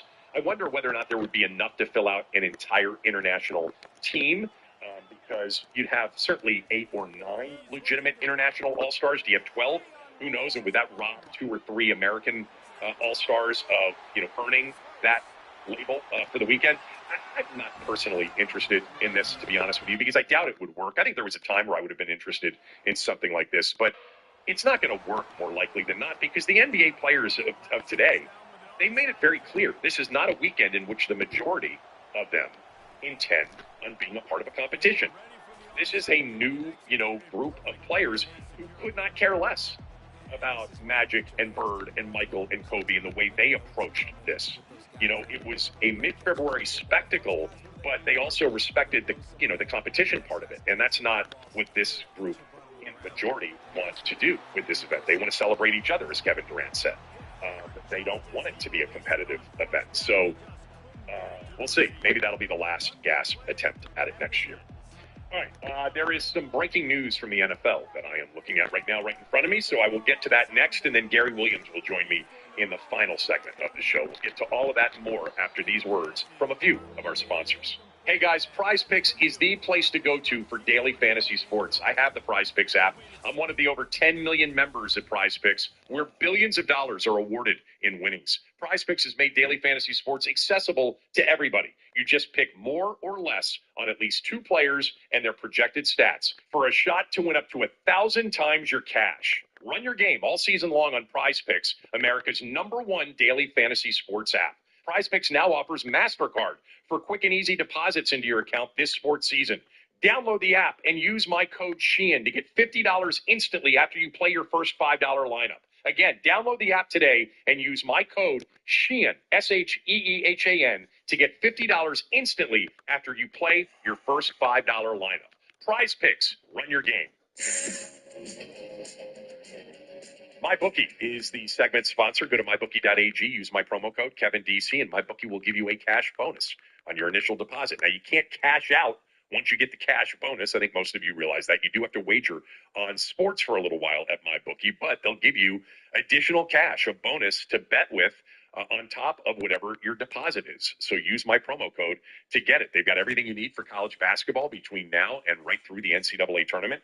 Some of their draft prop bets are up. The favorite to be the #1 pick in the NFL draft at MyBookie is Miami quarterback Cam Ward. He's -141. I guess I'm surprised that he's that big of a favorite. Abdul Carter, the pass rusher from Penn State, is actually the second choice to go #1 overall at +220. And then it's Shedeur Sanders, the Colorado quarterback, at +450. And then Heisman Trophy winner Travis Hunter at +500. Cam Ward, I think, is the best quarterback in the upcoming draft. I don't think he's anywhere near where Jaden was this time last year, or even Caleb Williams was this time last year. But I do like Cam Ward. I think he's going to have a chance at the next level. A lot of what he does really well translates to today's NFL, but I am surprised that he is that hefty of a favorite. I mean, it's not an overwhelming favorite by any stretch of the imagination, but he is minus money at -141 to go #1 overall. Go to mybookie.ag, use my promo code Kevin D.C. So the breaking NFL news this afternoon, the Cincinnati Bengals are going to use the franchise tag for a second consecutive season on wide receiver T. Higgins. This is, I think, important information for many of you who either have him at the top or near the top of your Washington free agent wish list. T. Higgins would have been the number one free agent on the market had he hit the market as an unrestricted free agent. But there are many reports out there, including this one from SI.com, that say the Bengals will place the non-exclusive franchise tag on T. Higgins for a second straight season. The tag window officially opens tomorrow at 4 p.m. It lasts for 2 weeks until March 4th at 4 p.m. So they have 2 weeks to place the non-exclusive franchise tag on Higgins. Now, a lot of the reporting is indicating that this isn't for him to play 2025 under a 1-year, $26.8 million tag salary, but that they believe they can get a long-term deal worked out with T. Higgins to stay in Cincinnati. Apparently, he has a new agent, and the Bengals plan to sign him to a long-term deal. Now, keep in mind, Jamar Chase is going to get a long-term deal in this offseason. Jamar Chase is probably going to break the bank. Justin Jefferson signed the largest deal in the history of the sport at wide receiver last year. $35 million annually is the average. I think most people think Chase's deal, when he signs it to stay in Cincinnati, will be very close, if not exceed the Jefferson deal. But imagine they've got 2 receivers next year at $30+ million a year. Because I do think that T. Higgins' market value is close to $30 million a year. I like T. Higgins a lot. I think he's a star, a stud receiver with maybe the best pair of hands in the NFL. But that offense was prolific, and Joe Burrow expressed when the season ended that he wanted both of them back. And at least according to the reporting, it sounds like Cincinnati's going to make a run at keeping him. And the first step in that process is giving themselves some time to get a long-term deal worked out. Now, keep in mind, the non-exclusive franchise tag does mean that another team can come in and make an offer. And if Cincinnati doesn't match it, well, then you've got to give up compensation up to 2 first-round picks or something less than that if negotiated. But this pretty much kind of takes him off the table for most, unless Cincinnati were to rescind the tag before the tag deadline. I guess that's a possibility as well if the initial talks don't go well. We'll see what happens. But I think some people did expect this. I think others are surprised by it. It's really a mechanism for them to allow for more time to try to work out a long-term deal. So what does that mean for Washington in the wide receiver market? Again, my preference is defense first, but when you look at what's out there in free agency, he was the top guy overall in free agency at any position. There have been discussions about Cooper Kupp and Deebo Samuel being available. Samuel would be by trade. Kupp would probably be a release from the Rams. There's some discussion about Tyreek Hill potentially being available.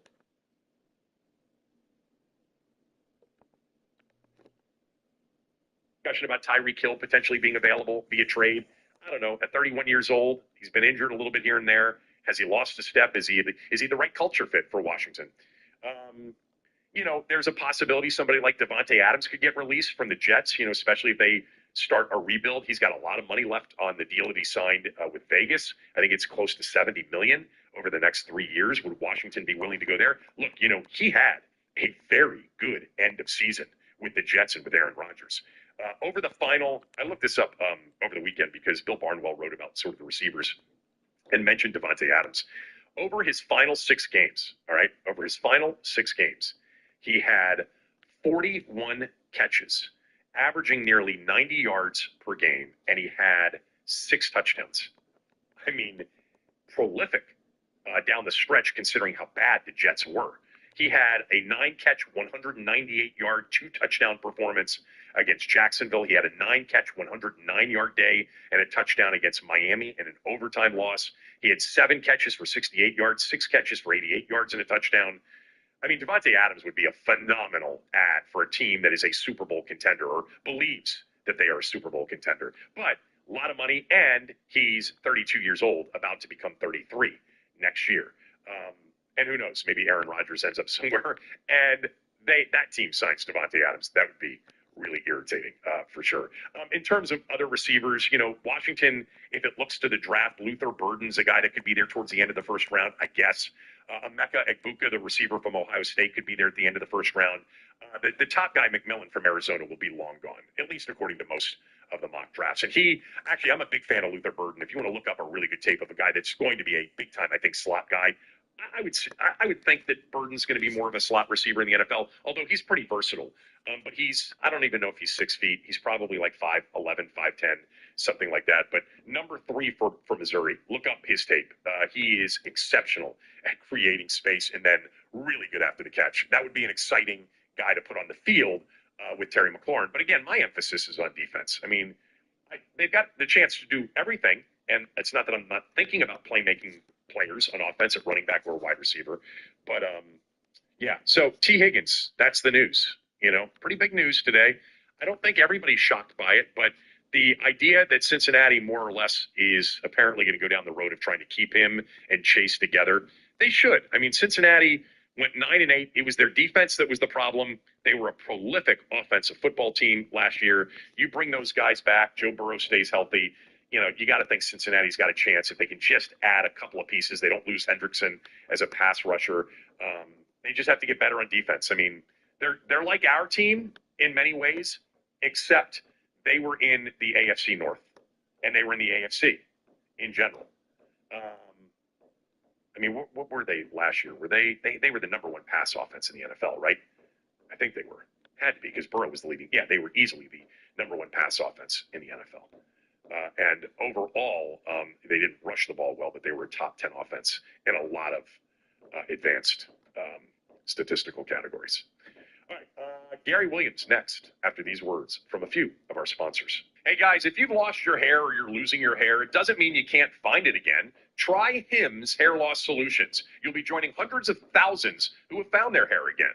Men value many different things about their appearance. If you're one of those who really cares about your hair and find that it's slowly going away, you might be feeling discouraged when you look in the mirror. And that's where Hims comes in. Check out their personalized hair loss solutions, and you can start seeing your hair grow back in as little as 3 to 6 months. And the Hims process is so easy. It's 100% online. There are no uncomfortable doctor visits. You get access to a range of hair loss treatments that work, all from the comfort of your couch. Answer a few questions, and a medical provider will determine if treatment is right for you. If prescribed, your treatment is sent directly to you for free. No insurance is needed, and one low price covers everything from treatments to ongoing care. Hims has hundreds of thousands of trusted subscribers, and they can help you get your confidence back with visibly thicker and fuller hair. Start your free online visit today at hims.com/Sheehan. That's HIMS.com/Sheehan for your personalized hair loss treatment options. HIMS.com/Sheehan. Results vary based on studies of topical and oral minoxidil and finasteride. Prescription products require an online consultation with a healthcare provider who will determine if a prescription is appropriate. Restrictions apply. See website for full details and important safety information. This segment of the show brought to you by Window Nation. If you've been thinking about new windows, I just ask that you give Window Nation a chance to come out and give you a free estimate. That's all. You'll learn something from it. You'll find out which windows are the most inefficient, that really need to be replaced, that are really costing you money with higher heating bills in the winter, higher air conditioning bills during the summer. Right now, Window Nation is going to give you 60% off on your purchase. That's 60% off on all windows and all window styles, with no payments and no interest for 2 full years. This offer lasts until the end of the month. So if you've been thinking about new windows, take advantage of this offer right now. They'll take good care of you, I promise you. These are good people with a great product and a great offer right now. 866-90-NATION, windownation.com. All right, joining me right now is Hall of Famer Gary Williams. I mentioned to you before we started to record that it's been a while. I have not had you on, I'm pretty sure, this year. And the reason for that, Gary, is that I haven't talked college basketball that much until the football season ended. But you know this, living here. I mean, this was an unbelievable season for our football team. And, I think we were all consumed with that. Were you following Washington season?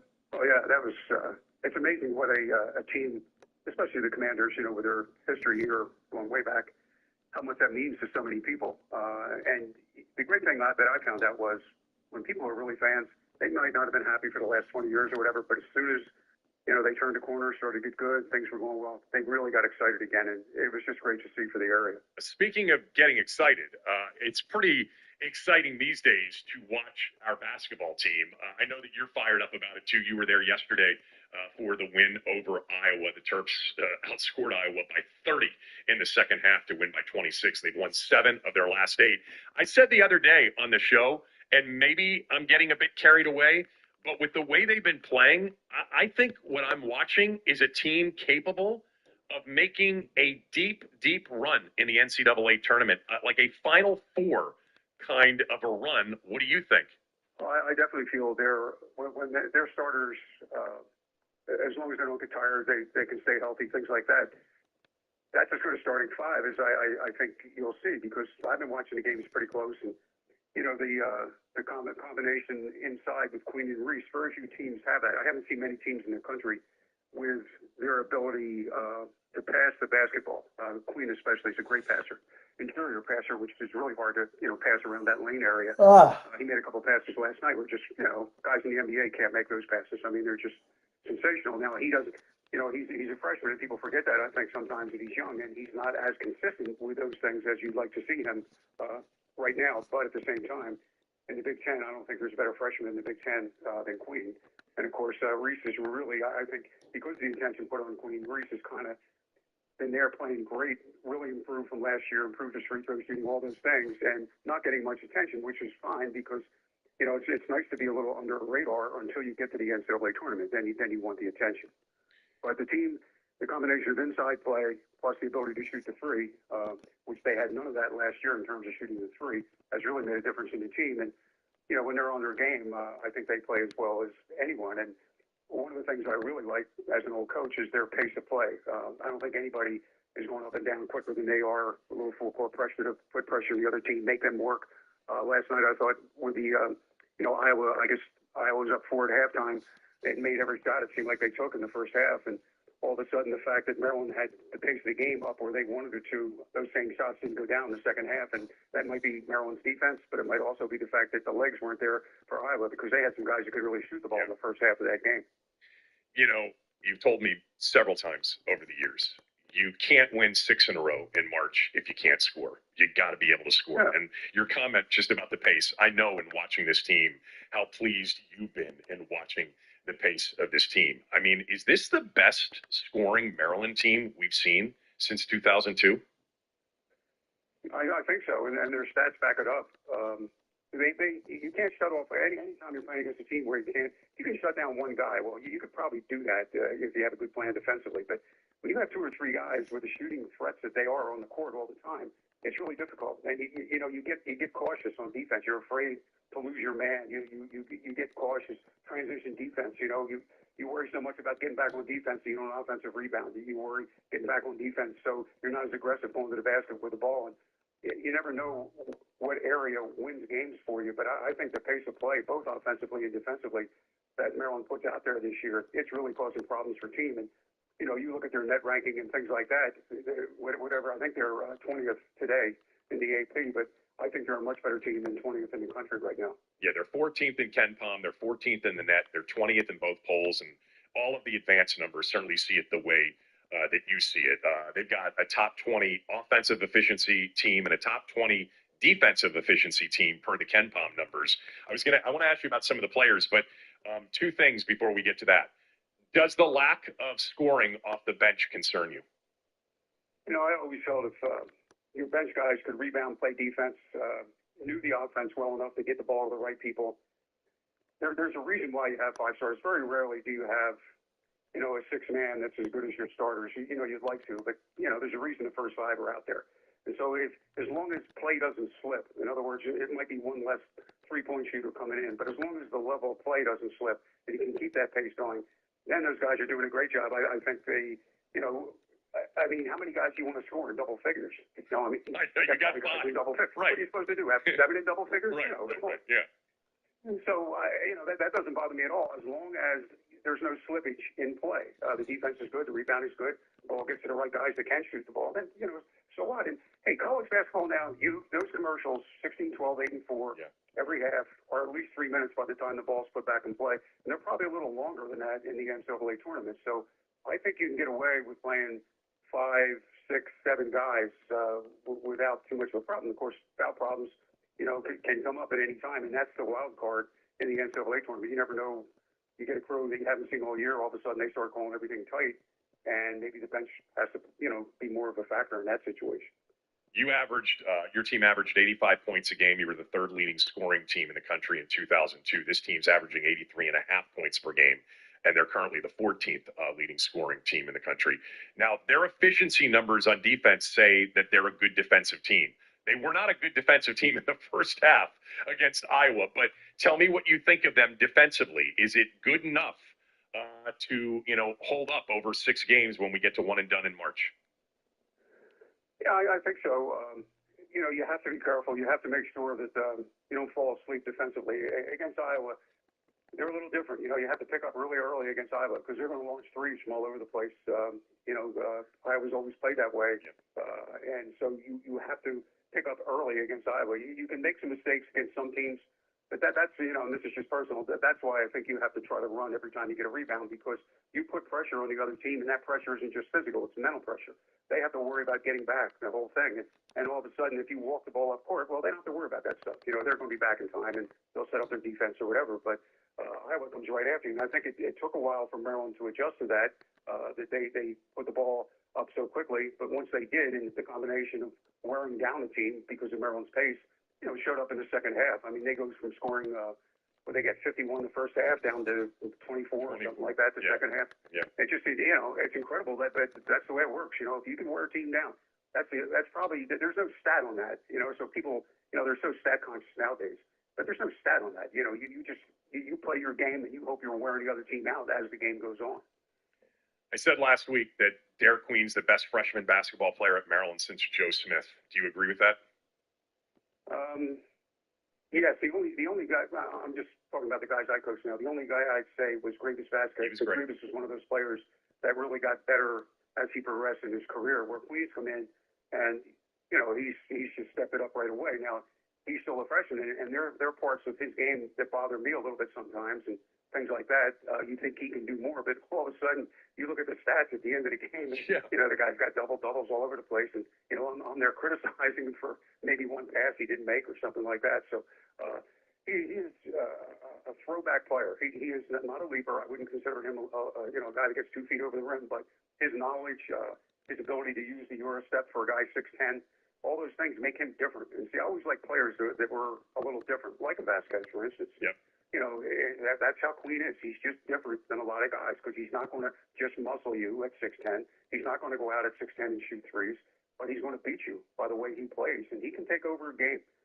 He's getting to the point now where they run a thing where they get him the ball right at the top of the circle, and they get the other 4 guys spread who can shoot on the 3-point line. And when he goes to the basket, it's really hard because if you help on him, he's going to find an open 3-point shooter. And I think he's the reason for, even though he doesn't shoot threes, he's the reason for the success of a lot of guys shooting threes because you have to help on him when he puts them on the floor.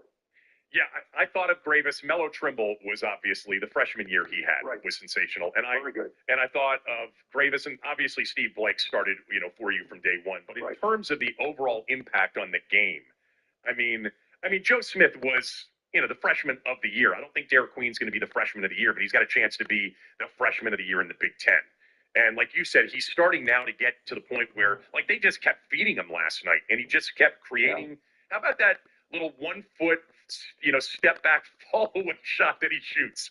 It really is. It's old school, almost Jokic-like. Yeah, you're going, well, where'd that come from? Well, you know where that came from? That came from Europe. That's not an American exactly. move.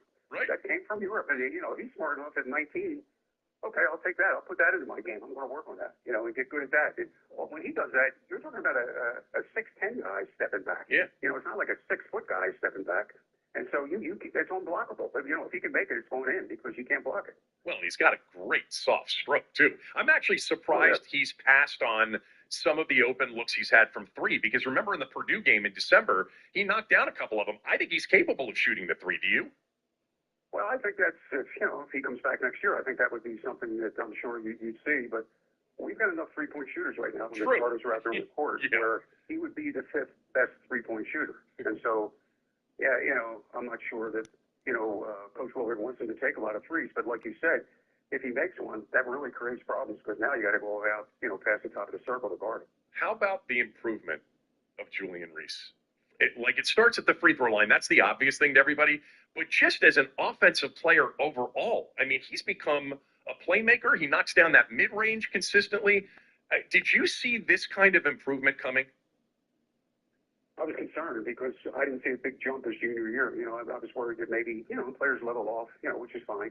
But he's gotten so much better, like for the things you said. And you can see the confidence in him. It built, from December on. He's just become a very confident player.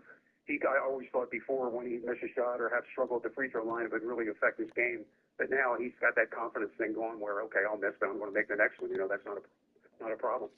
Yeah. You mentioned the shooters, Gillespie, Rice, and Miguel. I mean, they're deadly, and it just spaces the floor incredibly. Is Gillespie the most important player on this team? Well, I think in terms of the way a coach wants to have his team play, yes. In other words, he's really quick in advancing the ball in transition. He puts tremendous pressure on the defense because he's a very good passer, but he can also stop and hit the three if they just fall back on defense or if he penetrates. People forget he finishes over the rim. I think the difference between Gillespie and a couple of the other point guards is his size that you've seen the last, say, 10, 15 years. The difference is he finishes over the rim, where I think the rest of those guys were really good, but they finished under the rim. Yep. So he's not afraid to take it in there in transition. And his ability to pass, if they do help off of him, just creates all kinds of things for the players. And to me, that's the key to the whole offense. Gillespie leading the way, but at the same time, all those guys look for each other right now. You would think with some of those guys being outstanding shooters, they'd be a little selfish, but they're not. They're very open to giving the ball to a guy that has. You saw it last night a lot when there'd be a double and the ball would be swung around to the other side. Well, the one guy would catch it, he'd be kind of open, but he had a guy in the corner that was way open, and that guy would get the ball every time. And I think that's been the key to their success offensively this year. All right, how are you handling this portion of the schedule? They've got 5 games left. They are clearly in the tournament. Now it's about working their way up in the Big Ten standings, improving their seeding. How are you communicating the importance of these games to the players? Because seeding is important once you get to March. It is, and what you just said is what the players are hearing. And it's, as a player and as a coach, you want to hear all good things. But as a coach, you have to make sure the players understand that all those good things will be bad things very quickly if you lose a game this time of year. And so that's your job. You can't be a nice guy in practice. You have to get on them for making mistakes in practice just like you would in November, that type of thing. And they know they're good by now. You can't shake their confidence. I'm a coach. Whatever I say in practice, I'm not going to shake their confidence because they know they're good. They've beaten enough good teams to know that. And so you just want to keep it right there. You don't necessarily have to get better, but you want to keep it where you are, and you want to take that into the Big Ten tournament and into the NCAA tournament. I always told the team in the NCAA tournament that, hey, we don't have to play better. We got